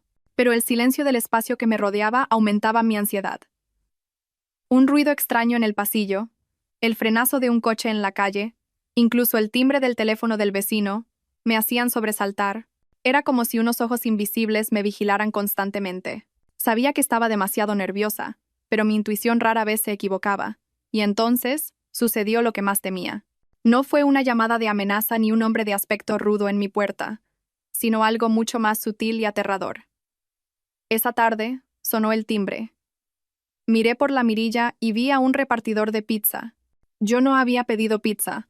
Con la cadena de seguridad puesta, abrí ligeramente la puerta y grité: Perdone, creo que se ha equivocado de dirección. Yo no he pedido nada. El repartidor miró su albarán y luego volvió a comprobar el número de mi puerta. Parecía un poco desconcertado. Se rascó la cabeza y dijo: Qué raro. La dirección y el número de piso están bien. La persona que hizo el pedido dijo que era para la señorita Elia, y hasta dejó una nota específica, con poco queso. Sentí que el corazón se me paraba. Elia, con poco queso. No solo conocían mi nombre y esta dirección secreta, sino también mis hábitos alimenticios. un hábito que solo conocían las personas más cercanas a Gonzalo.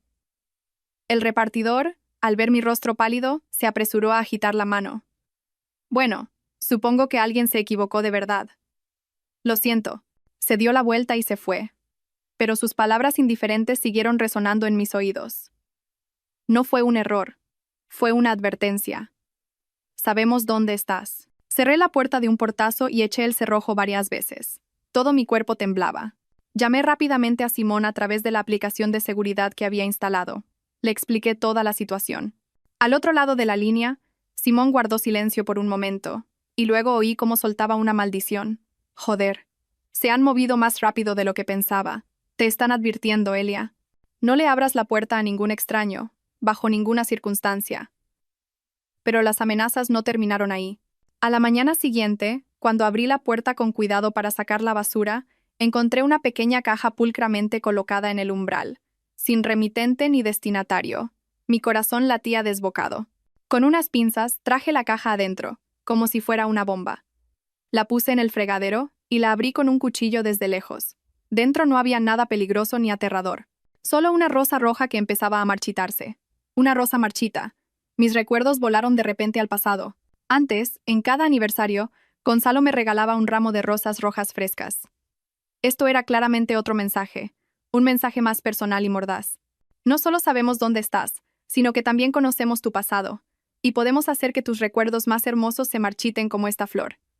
El verdadero terror comenzó a apoderarse de mí. Le hice una foto a la rosa y se la envié a Simón. Esta vez, él tampoco pudo mantener la calma.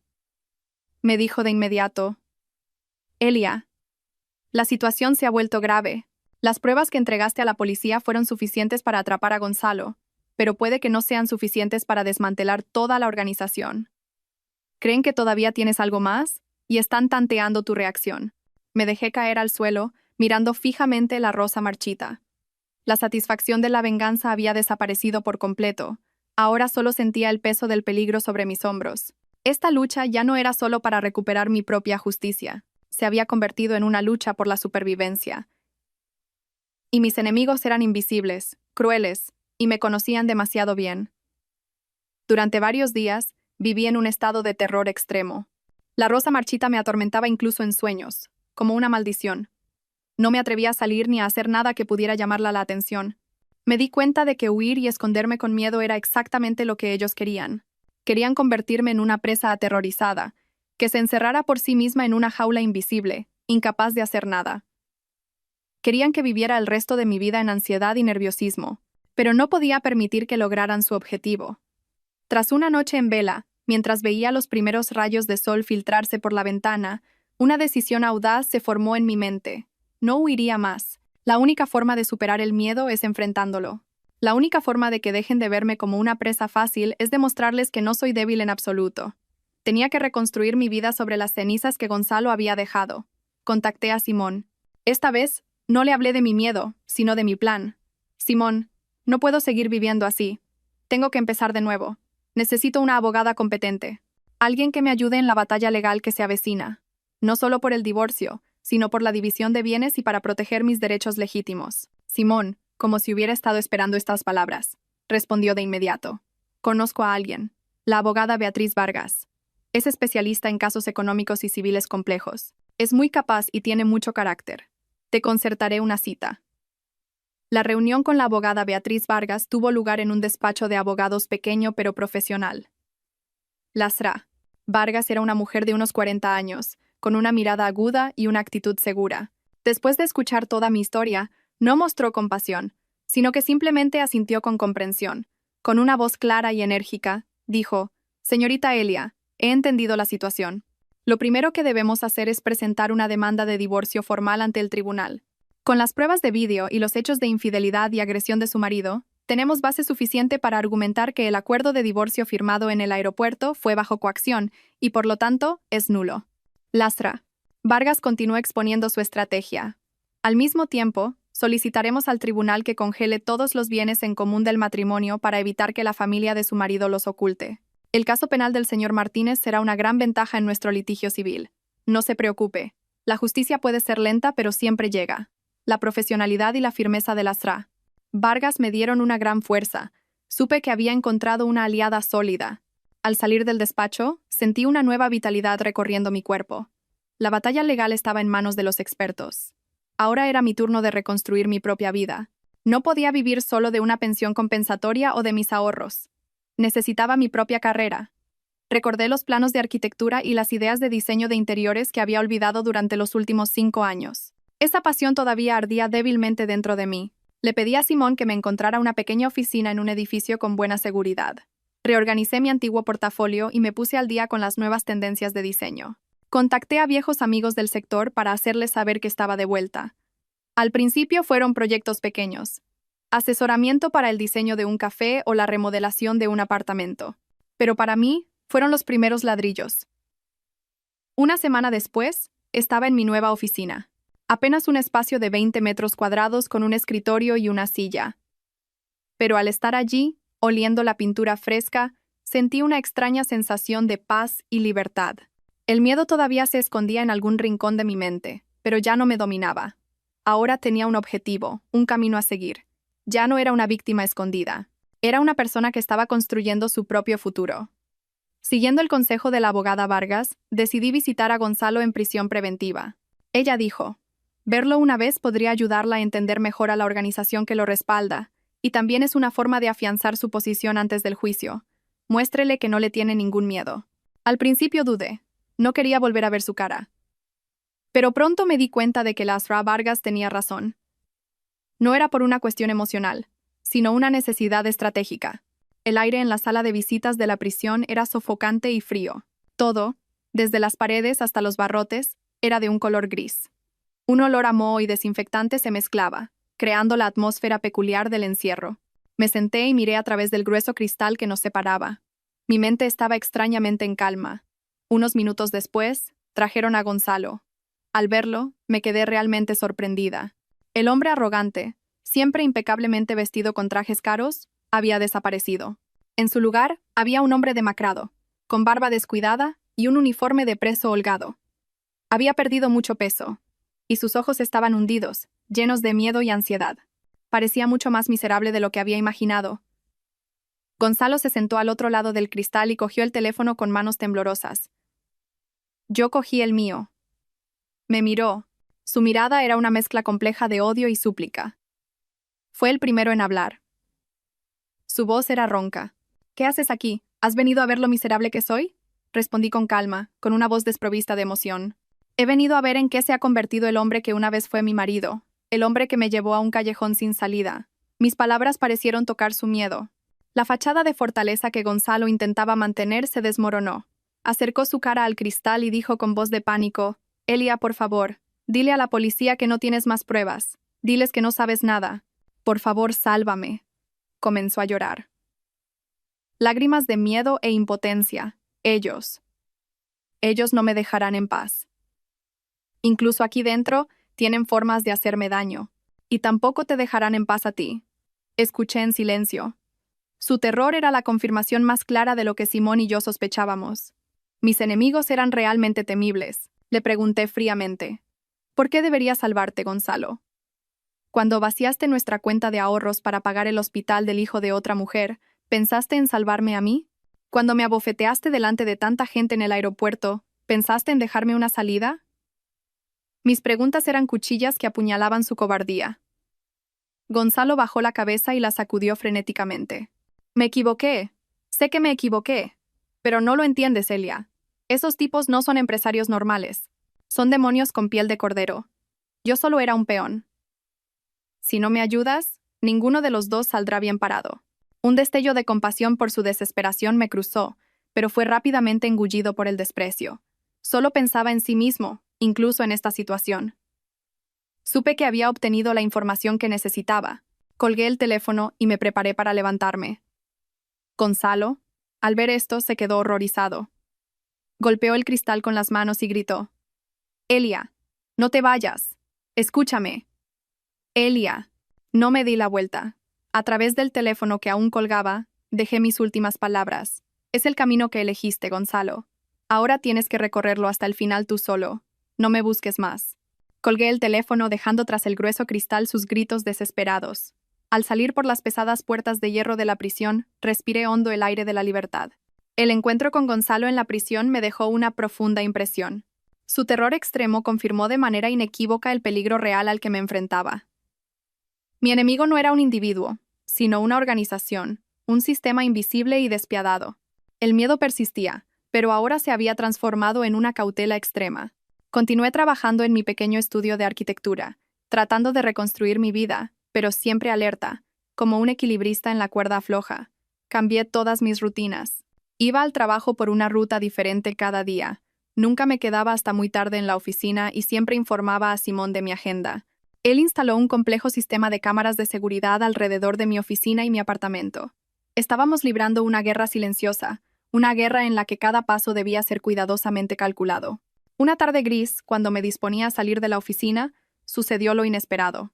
Al abrir la puerta, una pequeña nota doblada que alguien debió deslizar por debajo cayó a mis pies. Sentí que el corazón se me paraba. Creía que mi casa y mi oficina eran lugares secretos que nadie conocía. Con manos ligeramente temblorosas, recogí la nota. Dentro no había palabras de amenaza, solo una línea escrita con pulcritud. Sé que no confiará en mí, pero ahora tenemos un enemigo en común.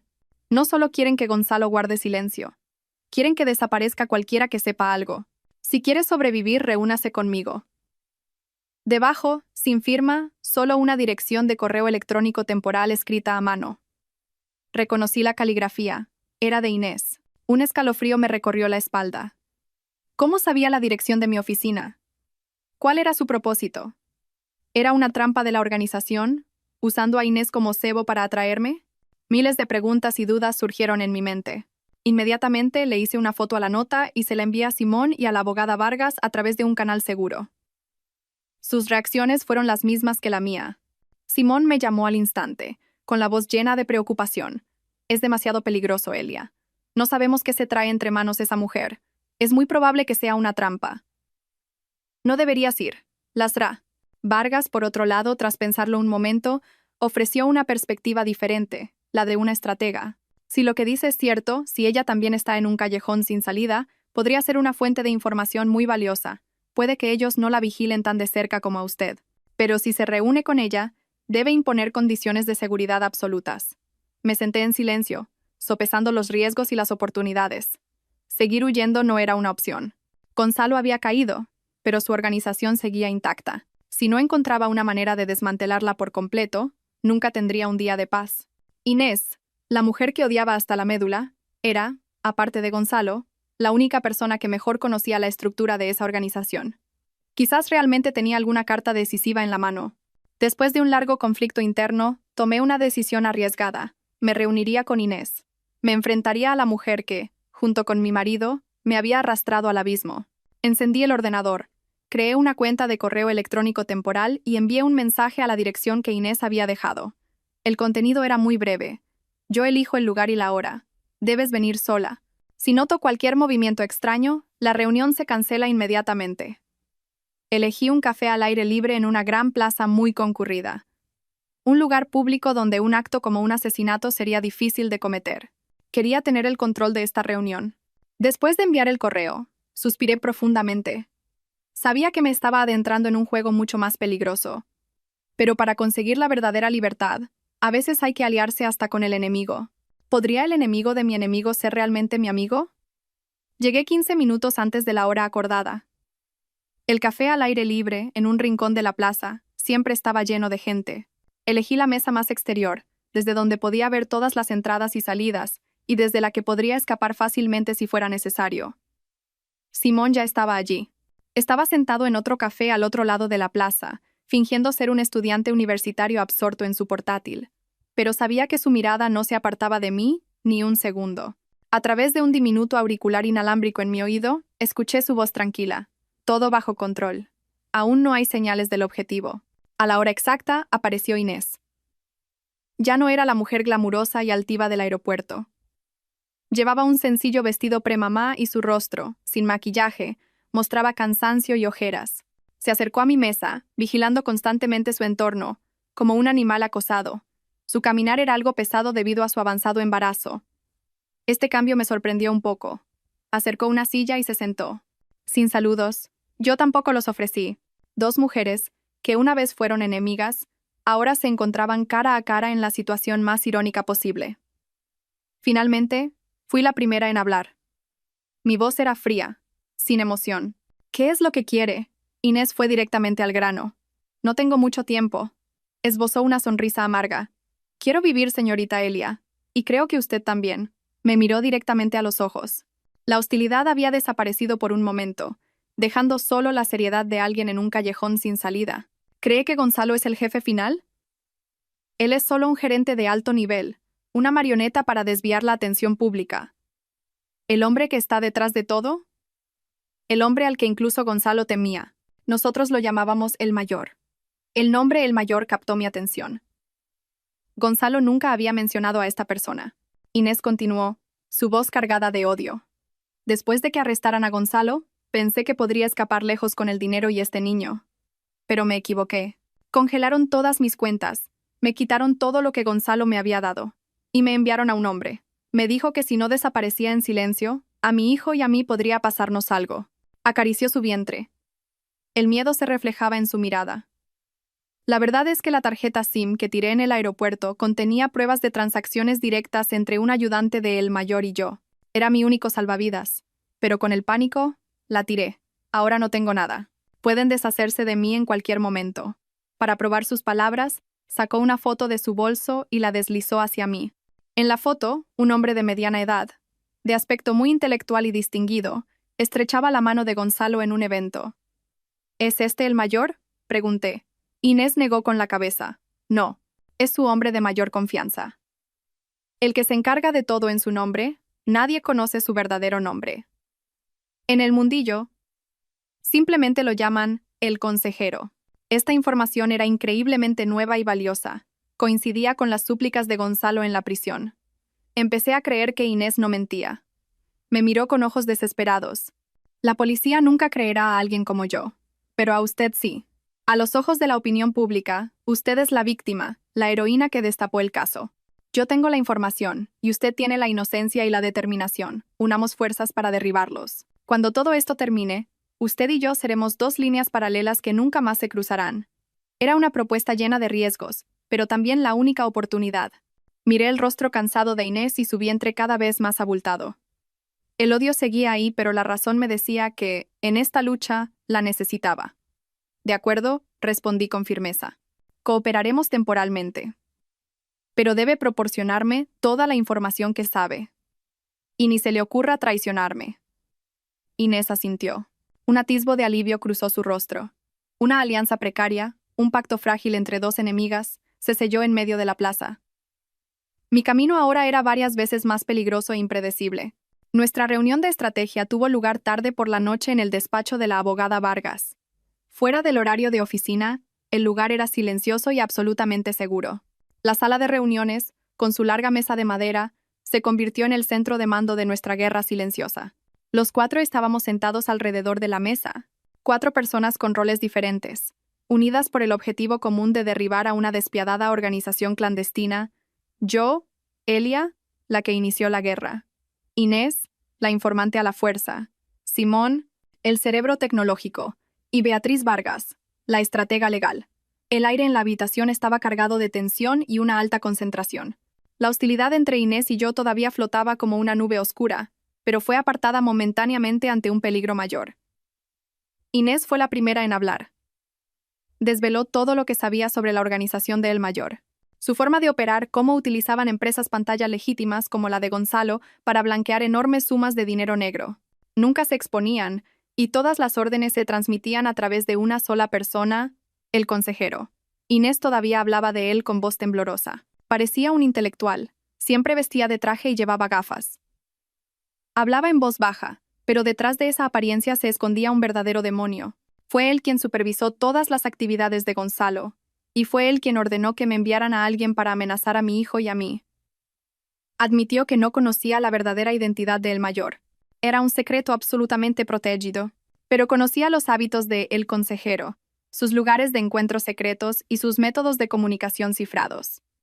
Mientras Inés hablaba, Simón estaba absorto en su portátil, sus dedos volaban sobre el teclado. Estaba cotejando la información de Inés con los datos que había extraído del ordenador de Gonzalo. Un momento después, levantó la cabeza y exclamó en voz baja: «¡Bingo!». El nombre «El Consejero» no aparece directamente, pero se comunicaba constantemente con Gonzalo por correo electrónico cifrado bajo el alias de El Asesor. Y el destino final de casi todo el dinero negro es un fondo de inversión en el extranjero relacionado con él. Tu información coincide perfectamente. La confirmación de Simón dio peso a las palabras de Inés. Ahora teníamos una imagen más clara de nuestro enemigo. La abogada Vargas, después de escuchar todo, comenzó a sintetizar y analizar desde una perspectiva legal. Se cruzó de brazos, con una mirada pensativa. Con las pruebas que tenemos ahora, más el testimonio de la señora Reyes, Gonzalo ya no tiene escapatoria. Pero aún no es suficiente para tocar a zorros viejos como el mayor o su mano derecha. El consejero. Son tan sofisticados que habrán borrado cualquier rastro directo. Lasra. Vargas continuó con voz estratégica. No podemos simplemente entregar esta información a la policía. Intentarán taparlo y silenciar a los testigos. Para arrancarlos de raíz, tenemos que hacer que la serpiente salga de su guarida por sí misma. Necesitamos pruebas directas, pruebas irrefutables, una transacción en la que podamos atraparlos infraganti. Una idea comenzó a formarse en mi mente. Arriesgada, pero también el único camino. Miré a Inés, luego a Simón y a Lasra. Vargas. Entonces dije con voz firme: tenderemos una trampa. Les haremos creer que tenemos pruebas mucho más peligrosas que las que tiene la policía, y que esas pruebas están en nuestras manos. Todas las miradas se centraron en mí. Nuestro nuevo juego había comenzado oficialmente. Nuestro plan se elaboró hasta el más mínimo detalle. La trampa tenía que ser lo suficientemente sofisticada como para que un zorro viejo como el consejero se la creyera, y el cebo, lo suficientemente atractivo como para que corriera el riesgo. Ese cebo no era otro que Inés. Era la única persona con la cualificación y el motivo para tener pruebas tan letales, y la persona con la razón más justificada para traicionar a la organización. Una situación desesperada que necesitaba dinero para huir. El primer paso fue difundir un rumor. Inés comenzó a filtrar información a través de sus antiguos contactos, a quienes creía que eran los oídos del consejero. Llorando, se quejó de que Gonzalo la había engañado y de que la organización la había abandonado, quitándole todo su dinero. Y, en su desesperación, insinuó que Gonzalo, antes de ser arrestado, le había confiado una especie de seguro de vida por si acaso. El libro de contabilidad original que registraba todas las transacciones negras, con la firma y la caligrafía de El Mayor, de una de las raras ocasiones en que lo aprobó directamente. Dijo que estaba buscando a alguien que le comprara este tesoro en silencio, alguien que pagara un precio muy alto para que ella y su hijo pudieran irse al extranjero, comenzar una nueva vida y desaparecer para siempre. Esta mentira era extremadamente creíble porque se basaba en la situación real de Inés. La imagen de una mujer embarazada, acorralada y dispuesta a hacer cualquier cosa por su hijo y su dinero era muy convincente. Mientras Inés difundía el rumor, Simón y yo preparamos el escenario para la trampa. Elegimos un almacén abandonado en un polígono industrial en las afueras, un lugar lo suficientemente apartado para una transacción secreta, pero lo suficientemente complejo como para desplegar fuerzas de apoyo. Simón usó su talento para convertir el viejo almacén en una fortaleza de alta tecnología. Docenas de cámaras en miniatura se ocultaron por todas partes, desde las grietas de las paredes hasta las bombillas rotas. También se instalaron micrófonos de alta sensibilidad para no perder ninguna conversación. La abogada Vargas contactó a una fuente de confianza dentro de la policía. Les proporcionó información selectiva, alegando que estábamos siendo amenazados por una organización criminal y necesitábamos protección a distancia. Un equipo de operaciones especiales se posicionaría a 1 kilómetro del almacén, listos para actuar a nuestra señal. La seguridad era primordial, pero también lo era el secreto para no asustar a la presa. Los días siguientes fueron una tensa espera. El rumor se había extendido, la trampa estaba puesta. Ahora solo quedaba esperar a que el pez mordiera el anzuelo. Apenas dormí. Cada segundo pasaba lentamente. ¿Y si el consejero era demasiado astuto y sospechoso y se daba cuenta de que era una farsa? ¿Y si no se movía y teníamos que vivir con esta amenaza para siempre? El silencio del enemigo a veces es más aterrador que su ataque. Y después de 3 días que parecieron una eternidad, recibimos la señal. Un correo electrónico desconocido llegó a la cuenta temporal de Inés. No había ni una palabra, solo un archivo de audio adjunto. Después de que Simón lo verificara a fondo, abrimos el archivo. Una voz de hombre, distorsionada electrónicamente, sonó. Quiero ver lo que tienes. Viernes por la noche, a las 9, en el almacén. Ven sola, y trae la mercancía. Si veo a la policía, ni tú ni el niño que llevas dentro veréis el mañana. Mi corazón dio un vuelco. El pez había mordido el anzuelo. El consejero, o sus secuaces, habían decidido moverse. Su audacia provenía de la codicia y la paranoia. No podían tolerar que existieran pruebas tan peligrosas. Pero la alegría de que la presa hubiera caído en la trampa pronto se convirtió en un miedo real. El viernes por la noche. Sería la noche que lo decidiría todo. Miré a Simón, a Lasra, Vargas y a Inés. Todos sabíamos que en este juego no había vuelta atrás. El pez ha mordido el anzuelo, pensé. La pregunta es, ¿pescaremos al tiburón o el tiburón nos arrastrará al fondo? Viernes por la noche, 9 en punto. El aire dentro del almacén abandonado era húmedo y olía a hierro oxidado. Yo no estaba allí, pero podía sentirlo todo a través de los monitores en una furgoneta ingeniosamente camuflada a unos 200 metros de distancia. Simón, la abogada Vargas y yo estábamos sentados en la furgoneta, con los ojos fijos en las numerosas pantallas pequeñas que transmitían las imágenes de las cámaras ocultas. En mis auriculares, el latido de mi corazón sonaba más fuerte que el ruido estático de los micrófonos. La que se enfrentaba al peligro ahora era Inés. Según el plan, Inés había entrado primero al almacén, llevando un maletín con el falso libro de contabilidad original. Parecía asustada, pero sabía que en ese miedo había una determinación no menor que la mía. Su vida y la de su hijo dependían de esta actuación. Exactamente a las 9, llegó un sedán negro. 2 hombres vestidos de negro bajaron primero, inspeccionaron los alrededores y luego abrieron la puerta trasera. El consejero bajó. Su aspecto intelectual, con su traje oscuro, contrastaba completamente con el desolado paisaje circundante. El consejero y sus 2 secuaces entraron en el almacén. Miró a Inés de pies a cabeza. Una mirada fría y sin emociones. La mercancía preguntó. Su voz era baja, pero llena de amenaza. Inés, siguiendo el guión, fingió temblar. ¿Y el dinero? Necesito ver el dinero primero. Tengo que irme esta noche. El consejero se burló e hizo una señal a uno de sus hombres. Abrió una maleta llena de fajos de billetes de 50 euros. 5 millones. Suficiente para que tú y tu hijo empecéis una nueva vida lejos. Dame la mercancía. Inés abrazó el maletín con fuerza y negó con la cabeza. Necesito comprobar que el dinero es real. La guerra psicológica había comenzado. Ambas partes se estaban tanteando. Mi corazón se oprimía. Un pequeño error podría poner a Inés en peligro. Le hice un gesto a Simón para que estuviera listo para dar la señal al equipo de operaciones especiales si la situación empeoraba. Pero justo en ese momento, sucedió algo que se salió completamente de nuestro guión. Otro sedán de lujo se acercó sigilosamente desde fuera. Sus faros apuntaban directamente a la puerta del almacén. La puerta del coche se abrió y un hombre bajó. En el momento en que lo vi en el monitor, Lasra, Vargas y yo nos quedamos atónitas. Simón soltó una exclamación en voz baja. No puede ser. Era el presidente de la mayor fundación benéfica del país, un empresario respetado y una figura que aparecía a menudo en la televisión con la imagen de un filántropo ejemplar. Era el mayor. Su aparición trastocó nuestro plan. ¿Por qué un hombre tan astuto se presentaría en persona? La codicia y la sospecha habían ganado. No podía confiar a nadie la confirmación y destrucción de pruebas tan letales. Tenía que verlo con sus propios ojos. El mayor entró en el almacén con una actitud tranquila y autoritaria. Miró al consejero, luego a Inés, y asintió levemente. Buen trabajo, consejero. Y señora Reyes, acabemos con esto rápido. Su presencia hizo que el aire se volviera varias veces más pesado. Hizo una señal, y el consejero se acercó para arrebatarle el maletín a Inés. Pero el mayor de repente levantó la mano para detenerlo. No miró a Inés, sino que giró la cabeza. Su mirada afilada se dirigió directamente a la cámara oculta en una viga del techo, la que yo sabía que tenía el ángulo más claro. Sonrió. Una sonrisa que erizaba el vello. Y luego abrió la boca. Su voz tranquila resonó como un trueno en mis auriculares. Señorita Elia, sé que está ahí.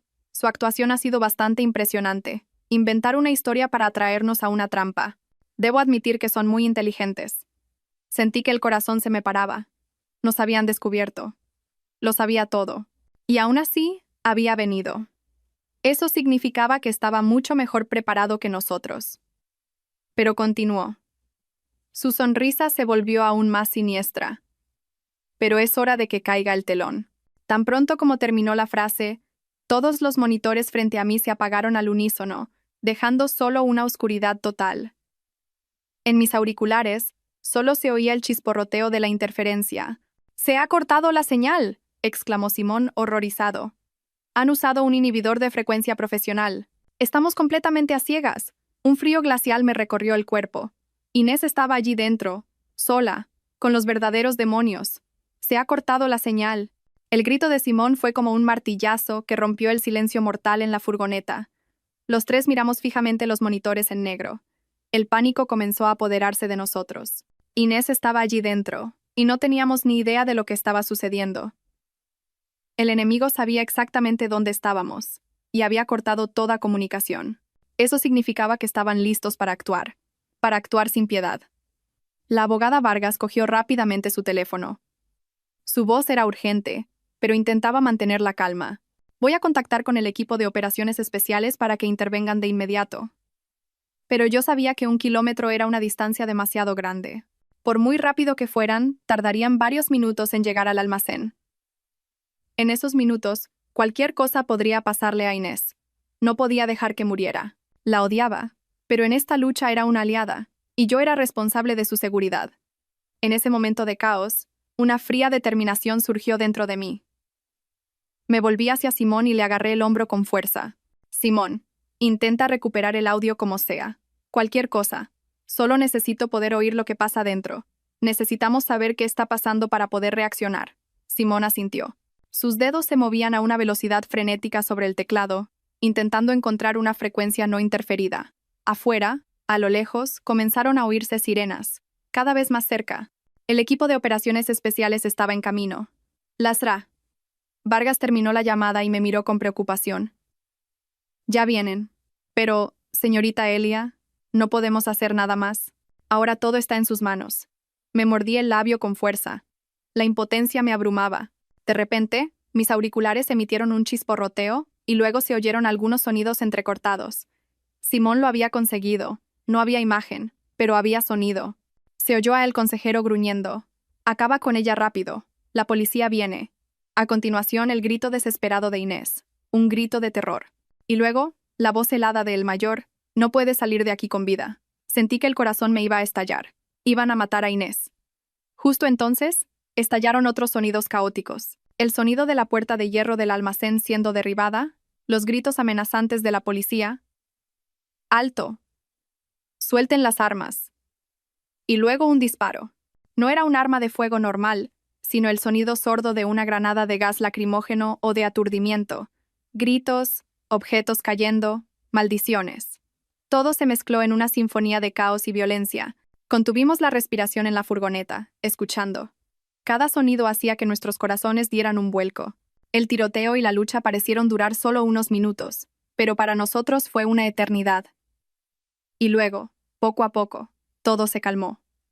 Solo quedaron las órdenes de la policía y el sonido de pasos apresurados. Mucho después, cuando el exterior estaba completamente controlado por las luces intermitentes de los coches de policía, un oficial uniformado se acercó a nuestra furgoneta, tal como lo había planeado Lasra.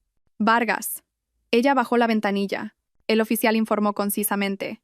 «Hemos neutralizado a todos los sospechosos, incluido el cabecilla. Gracias por su cooperación». Suspiré aliviada, pero inmediatamente pregunté, «¿Y la mujer que estaba dentro? ¿Está a salvo?» El oficial asintió. «Está a salvo, aparte de un ligero shock. Fue muy valiente». En medio del caos, golpeó con fuerza al hombre que la sujetaba con el maletín, creando una apertura crucial que nos permitió reducir al objetivo. Ahora está siendo trasladada al hospital para una revisión. Al oír eso, una mezcla de emociones me invadió. En un momento de vida o muerte, Inés había luchado no solo por sí misma, sino por todo nuestro plan. La guerra parecía haber terminado. Los culpables serían llevados ante la justicia. Simón, Lasra, Vargas y yo bajamos de la furgoneta y miramos el almacén, iluminado por los focos. Soplaba una brisa fría, pero ya no sentía miedo. Solo un agotamiento total, tanto físico como mental. Miré mis manos temblorosas. Habíamos ganado. Pero el precio de esta victoria había sido muy alto. El día de la primera sentencia de Gonzalo Martínez y sus cómplices, Toda la ciudad estaba en vilo. Desde primera hora de la mañana, cientos de periodistas y ciudadanos curiosos se agolpaban a las puertas del juzgado. No tenía obligación de asistir. En este juicio penal, las pruebas obtenidas en el almacén eran más que suficientes para probar su culpabilidad. Pero decidí ir.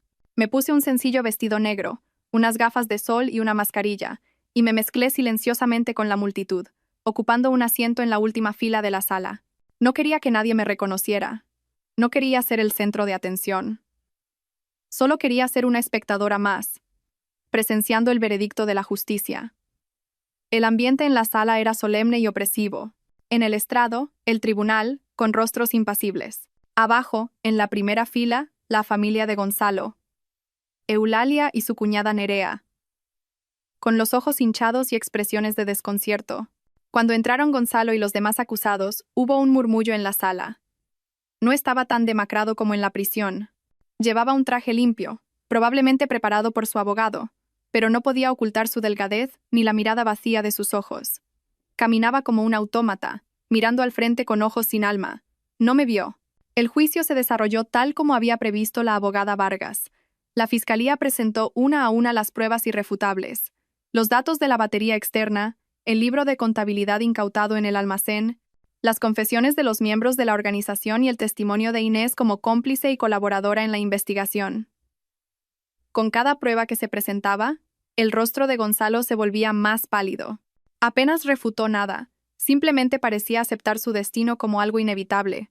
El abogado de Gonzalo intentó argumentar que había sido utilizado y coaccionado, pero todas sus defensas perdieron fuerza ante las pruebas evidentes de que él había dirigido personalmente las actividades ilegales y se había beneficiado de ellas. Todo el juicio parecía una obra con un final predeterminado, esperando que cayera el telón. Y ese momento llegó. Tras un receso, el presidente del tribunal leyó la sentencia. Su voz resonó firme y clara. Se declara a Gonzalo Martínez culpable de blanqueo de capitales, estafa y actividades comerciales ilegales, entre otros numerosos cargos. Sumando las penas, se le condena a... Hizo una pausa 20 años de prisión. Ese número resonó. Eulalia gritó y se desmayó. Nerea, en pánico, gritaba, «¡Mamá!», y lloraba desconsoladamente. La sala se convirtió en un caos bajo los flashes de las cámaras de los periodistas. En medio del tumulto, mientras los guardias se llevaban a Gonzalo, su mirada de repente recorrió la sala, como buscando algo. Y entonces se detuvo. Se fijó en mí, sentada en la última fila. A través de las decenas de metros, la multitud y el ruido, leí una emoción compleja en sus ojos. Ya no era odio ni súplica, era una mezcla de cansancio, arrepentimiento tardío y algo parecido a la liberación. Me miró y movió ligeramente los labios. No oí ningún sonido, pero pude leer sus labios. 2 palabras: gracias, y lo siento. Gracias por no dejar que huyera y viviera con miedo. Lo siento por todo el daño que me había causado. Simplemente asentí en silencio. Aceptación. Y cierre. Esa fue la última vez que lo vi. Me di la vuelta dejando todo el caos atrás y salí del juzgado. Afuera, la luz del sol me deslumbró. Respiré hondo. Mi pecho se sintió de repente más ligero, pero no había euforia de victoria. Unos días después del juicio de Gonzalo, mientras estaba inmersa en el diseño de un nuevo proyecto en mi oficina, recibí una visita inesperada. Era mi ex-suegro, Ramiro. Hacía mucho tiempo que no lo veía. Había envejecido mucho desde que dejé esa casa. Su pelo se había vuelto completamente blanco. Su espalda estaba encorvada y sus ojos, una vez amables, estaban llenos de una profunda tristeza. Se detuvo en la puerta de mi oficina, vacilante, con una expresión de disculpa. Me sorprendió un poco, pero le invité a pasar. Le preparé un té y lo puse frente a él. El ambiente era algo incómodo. No sabía por dónde empezar a hablar. Él parecía estar en la misma situación.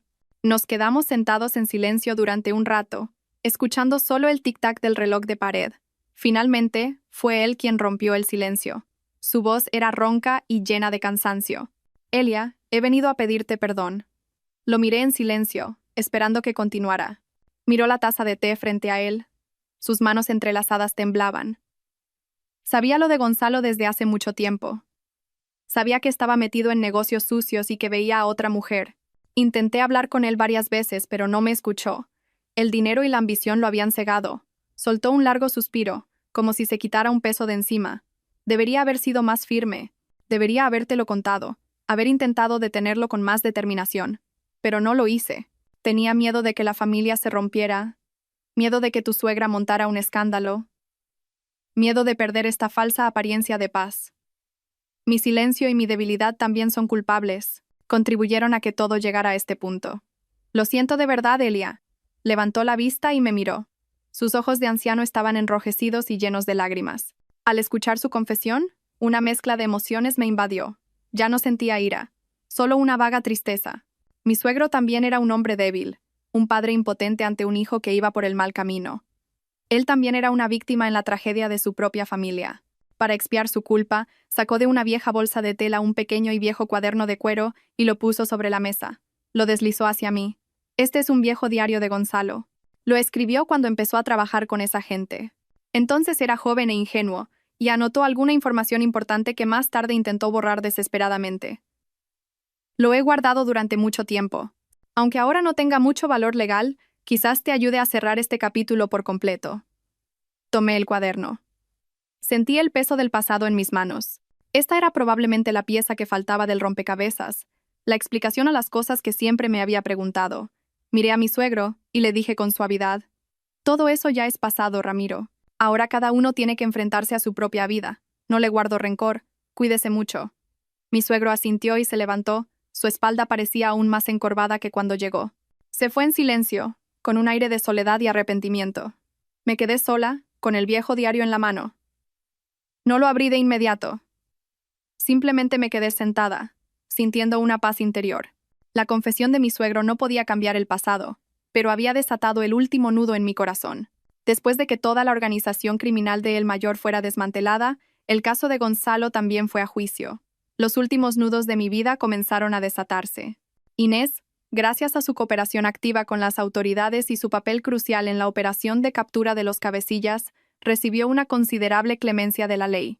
La abogada Vargas me informó de que le habían concedido la libertad condicional con la condición de que abandonara el país por un largo periodo y no regresara. Era el precio que tenía que pagar, pero también una salida para ella y su hijo por nacer. El día antes de su partida, Inés me envió un mensaje de texto desde un número desconocido, expresando su deseo de verme por última vez. No para pedirme algo o suplicar, sino simplemente para despedirse. Dudé durante mucho tiempo. Todo el rencor parecía haber terminado. No estaba segura de querer reabrir viejas heridas. Pero pronto, la curiosidad y quizás un retorcido sentimiento de compasión me hicieron aceptar. Quería saber en qué se había convertido la mujer que una vez me había llevado al extremo del sufrimiento, después de haber pasado por una tormenta de vida o muerte. Nos encontramos en una pequeña tetería junto a un lago, un lugar lo suficientemente tranquilo para hablar, pero lo suficientemente abierto para que el ambiente no fuera demasiado pesado. Inés había llegado primero y había elegido una mesa en un rincón del jardín. Cuando llegué, se levantó. Un gesto de cortesía mínima que nunca antes le había visto. Inés estaba más delgada, pero su rostro ya no tenía esa expresión aguda y calculadora. En su lugar había una extraña serenidad, la de alguien que ha aceptado su destino. Me senté frente a ella. Estuvimos en silencio durante un rato. Cuando el camarero nos trajo el té, el suave aroma ayudó a relajar un poco la tensa atmósfera. Finalmente, Inés fue la primera en hablar. Su voz ya no tenía ese tono desafiante, solo un profundo cansancio. «Gracias por venir. Sé que esta petición mía debe de ser muy descarada». No respondí. Simplemente tomé un sorbo de té en silencio y esperé. Miró el lago a lo lejos y, sin darse cuenta, acarició suavemente su vientre. Sé que pedir perdón ahora no tiene ningún sentido. Fue un error meterme en su familia. En aquel entonces, estaba cegada por las promesas y la ambición de Gonzalo. Pensé que si lo tenía a él, si tenía dinero, lo tendría todo. Esbozó una sonrisa de autodesprecio. Pero cuando lo tuve, me di cuenta de que había perdido cosas más importantes, cosas como la paz y la libertad. Volvió a mirarme. Por primera vez no había hostilidad en sus ojos. Pronto me iré a Estados Unidos, sola. El dinero que me queda apenas cubre la operación del niño y los gastos para vivir un tiempo. Después de eso, no sé qué pasará. Supongo que tendré que empezar de nuevo, desde abajo. Al escucharla hablar de su futuro incierto, no sentí ninguna satisfacción. La mujer que tenía delante ya no era una enemiga odiada, sino simplemente una madre dispuesta a hacer cualquier cosa por su hijo. Dejé la taza de té y dije con suavidad: Lo pasado, pasado está. Usted, yo y Gonzalo, todos hemos pagado el precio de nuestras elecciones. Ya no la odio. Espero que su hijo crezca sano y en paz. Mis palabras parecieron sorprender a Inés. Me miró y sus ojos se enrojecieron. Asintió y susurró. Gracias. No dijimos nada más. El breve encuentro terminó en silencio. Cuando Inés se levantó y se fue, su figura se veía frágil y solitaria entre la multitud. Me quedé sentada en mi sitio, observándola hasta que desapareció por completo. El largo lazo de rencor y destino entre nosotras finalmente se había roto. No la había perdonado, pero había elegido soltarlo. Soltar el odio también era una forma de liberarme a mí misma. Después de que pasaran las grandes tormentas, mi vida fue recuperando gradualmente su órbita de tranquilidad. Mi divorcio y la división de bienes con Gonzalo se resolvieron de forma rápida y sin contratiempos. Con las pruebas irrefutables de la infidelidad de Gonzalo, la agresión y la coacción para firmar el acuerdo de divorcio, además de la condena penal que estaba cumpliendo, la abogada Vargas tuvo una ventaja absoluta en el tribunal. El tribunal anuló el acuerdo de divorcio firmado en el aeropuerto. Después de que el Estado confiscara los activos ilegales, nuestros bienes gananciales legítimos se dividieron de nuevo, y recibí la parte que me correspondía por mi contribución y sacrificio durante los últimos 5 años. En el momento en que tuve en mis manos la sentencia final del tribunal, no me sentí feliz por el dinero. Sentí, en cambio, un alivio indescriptible. No era solo propiedad, era reconocimiento, era libertad económica, la base sobre la que podría reconstruir mi vida con confianza. El negocio de mi pequeño estudio de arquitectura también comenzó a crecer notablemente. El boca a boca funcionó, y después de varios proyectos pequeños exitosos, empecé a conseguir contratos más grandes. Los clientes venían a mí no solo por mi capacidad profesional, sino también admirados por mi historia y mi fortaleza. Era como si, después de la tormenta, mi creatividad brillara con más fuerza. En cada plano, en cada proceso de transformar un espacio inerte en un verdadero hogar para mis clientes, encontraba alegría. Con el dinero que recibí, decidí comprar un apartamento nuevo. No una mansión grande y opulenta como antes, sino un ático pequeño y acogedor con un balcón lleno de sol. Diseñé personalmente cada detalle de mi hogar. Elegí tonos crema cálidos, muebles de madera rústica, y colgué cuadros abstractos que yo misma había pintado.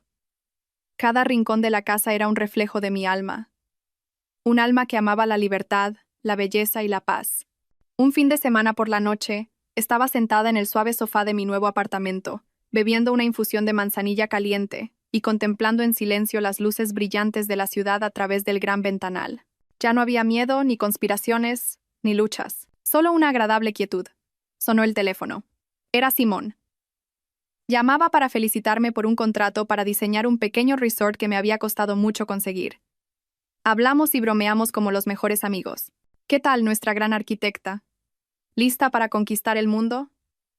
Se rió Simón al otro lado del teléfono. Yo también me reí. Una risa verdaderamente refrescante. El mundo es demasiado grande. Me conformo con conquistar mi propia vida. La conversación fue trivial, solo saludos y ánimos sinceros, pero me calentó el corazón. Después de colgar, dejé la taza y salí al balcón a respirar el aire fresco de la noche. Una suave brisa me acarició el pelo. Miré el cielo estrellado. Y por primera vez en mucho tiempo me sentí feliz. Después de los grandes acontecimientos, mi vida entró gradualmente en una órbita de calma. Cada mañana me despertaba en mi propia casa, me preparaba un té y observaba los nuevos brotes que crecían en mi balcón, sintiendo una felicidad sencilla que nunca antes había experimentado. El trabajo en el estudio de arquitectura iba cada vez mejor. Los diseños ya no eran una carga, sino un placer en el que vertía mi alma y mi creatividad. Pensé que mi vida ahora estaría llena solo de estos días tranquilos. Pero la vida siempre tiene sorpresas que nunca podemos predecir. Esa tarde, al volver de una reunión con un cliente, el conserje del edificio me detuvo y me dijo que tenía un paquete internacional. Un vago sentimiento de inquietud me recorrió. Era un reflejo condicionado después de todo lo que había pasado. Pero enseguida me tranquilicé. Todo había terminado. Firmé el paquete. No era pesado y estaba muy bien embalado. Sin nombre de remitente, solo un matasellos de Estados Unidos. Al llegar a mi apartamento, abrí la caja con cuidado con un cúter. Dentro había 2 cosas. La primera era la foto de un bebé recién nacido, regordete y adorable, durmiendo profundamente en una cuna blanca. El niño parecía muy sano, y era tan bonito como un ángel. La segunda era un cheque bancario y una carta escrita a mano. Al ver la cantidad del cheque me quedé atónita. 150.000 euros. Exactamente la misma cantidad que Gonzalo me había quitado cruelmente de nuestra cuenta de ahorros. Con manos ligeramente temblorosas, abrí la carta. La caligrafía me resultaba familiar. Era de Inés. La carta no era larga, pero cada palabra tenía el peso de 1000 kilos, y tuve que leerla varias veces. Señorita Elia, cuando lea esto, mi hijo y yo probablemente habremos comenzado una nueva vida en un lugar muy lejano. No le escribo esta carta para pedirle perdón, porque sé que el daño que le he causado no puede ser compensado con nada. Solo quiero que sepa un hecho. La operación de mi hijo fue un éxito milagroso. Está completamente sano. Pero el milagro no fue la operación, sino cómo conseguimos el dinero para pagarla. Después de que todos los activos de Gonzalo y su organización fueran congelados, una parte de ellos se destinó a un fondo de bienestar social del Estado. Y por una increíble coincidencia, una organización benéfica que ayuda a niños con enfermedades raras recibió financiación de ese mismo fondo. Ellos pagaron la totalidad de la operación de mi hijo. Su venganza, de una manera que nadie podría haber previsto, salvó a mi hijo. No sé si llamar a esto karma o una broma del destino. Sea como sea, le debo una vida, el futuro de mi hijo. Estos 150.000 euros son los últimos ahorros que reuní por mis propios medios antes de conocer a Gonzalo. No es un intento de compensación, sino de devolverle lo que era suyo. Por favor, acéptelo como una disculpa tardía. Adiós. Doblé la carta y la dejé sobre la mesa. Sentí como si una corriente eléctrica recorriera mi cuerpo. Miré alternativamente la foto del niño y el cheque. Una verdad tan compleja y tan irónica. Mis acciones, nacidas del dolor y el odio, habían plantado sin querer una semilla de vida, habían salvado a un ser inocente. El bien y el mal, la venganza y la compasión, de repente se mezclaron en un extraño círculo kármico que no podía definir. No sentí alegría por haber recuperado el dinero. El cheque frente a mí se sentía extrañamente pesado. Ya no era un símbolo de pérdida o recuperación, era un símbolo de la complejidad de la vida. Pensé que había pasado página, pero aún quedaba una última línea por escribir en el capítulo antiguo. Después de una larga noche de reflexión, a la mañana siguiente llevé el cheque y la foto del hijo de Inés al despacho de la abogada Vargas. No quería quedarme ese dinero para mí. Contenía una historia demasiado pesada, un círculo kármico demasiado complejo. Les conté toda la historia a Lasra, Vargas y a Simón. Ambos se quedaron sin palabras durante un rato, probablemente reflexionando también sobre la extraña ironía del destino. Les comuniqué mi decisión. No quiero usar este dinero. Quiero convertirlo en algo más significativo. Quiero crear una pequeña fundación benéfica. Al oír mi intención, Lasra, Vargas y Simón me miraron con admiración y respeto. Es una idea excelente, señorita Elia, dijo Lasra. Vargas, le ayudaré con todos los trámites legales. Simón también sonrió. Siempre me sorprendes. Haz lo que creas que es correcto. Siempre estaré a tu lado. Así nació la Fundación Alas de Ensueño de Elia, una pequeña fundación benéfica cuyo primer objetivo era financiar las operaciones de niños con cardiopatías congénitas en entornos desfavorecidos. Quería seguir plantando semillas de vida con este dinero cargado de un destino tan enrevesado, para que ese círculo kármico solo dejara cosas buenas. Al crear la fundación, mi alma encontró la verdadera paz, una paz mayor que la que sentí al obtener justicia. Unos meses después, fui a visitar a mi madre al pueblo. Mi madre ya no me preguntaba por el pasado ni suspiraba con preocupación. Simplemente me cogió la mano, me miró durante un largo rato y dijo: «Hija mía, te veo muy diferente. Tu mirada es mucho más clara y serena». Sonreí y abracé a mi madre. Sí, había cambiado. Ya no era la esposa sumisa ni la mujer consumida por el odio.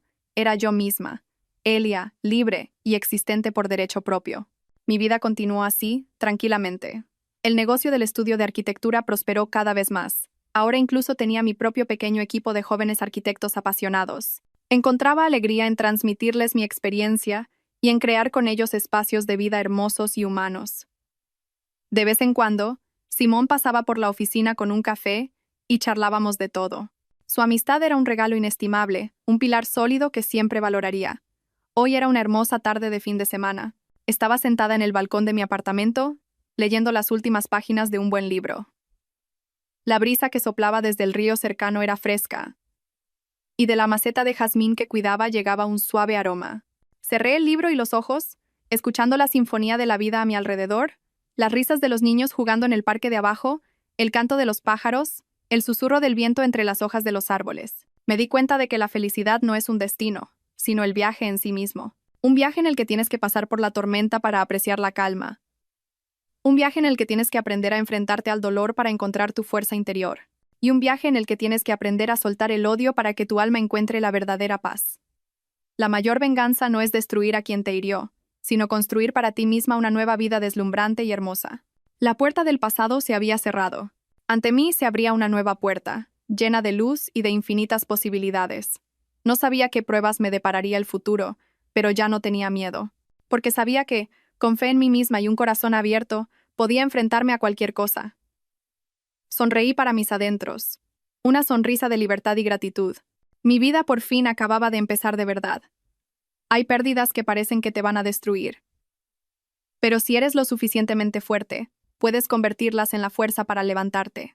La amabilidad y la tolerancia son siempre valiosas, pero no pueden ser la excusa para que otros se aprovechen de ellas. La independencia y la autoestima son el escudo más sólido que protege a una mujer de todas las tempestades.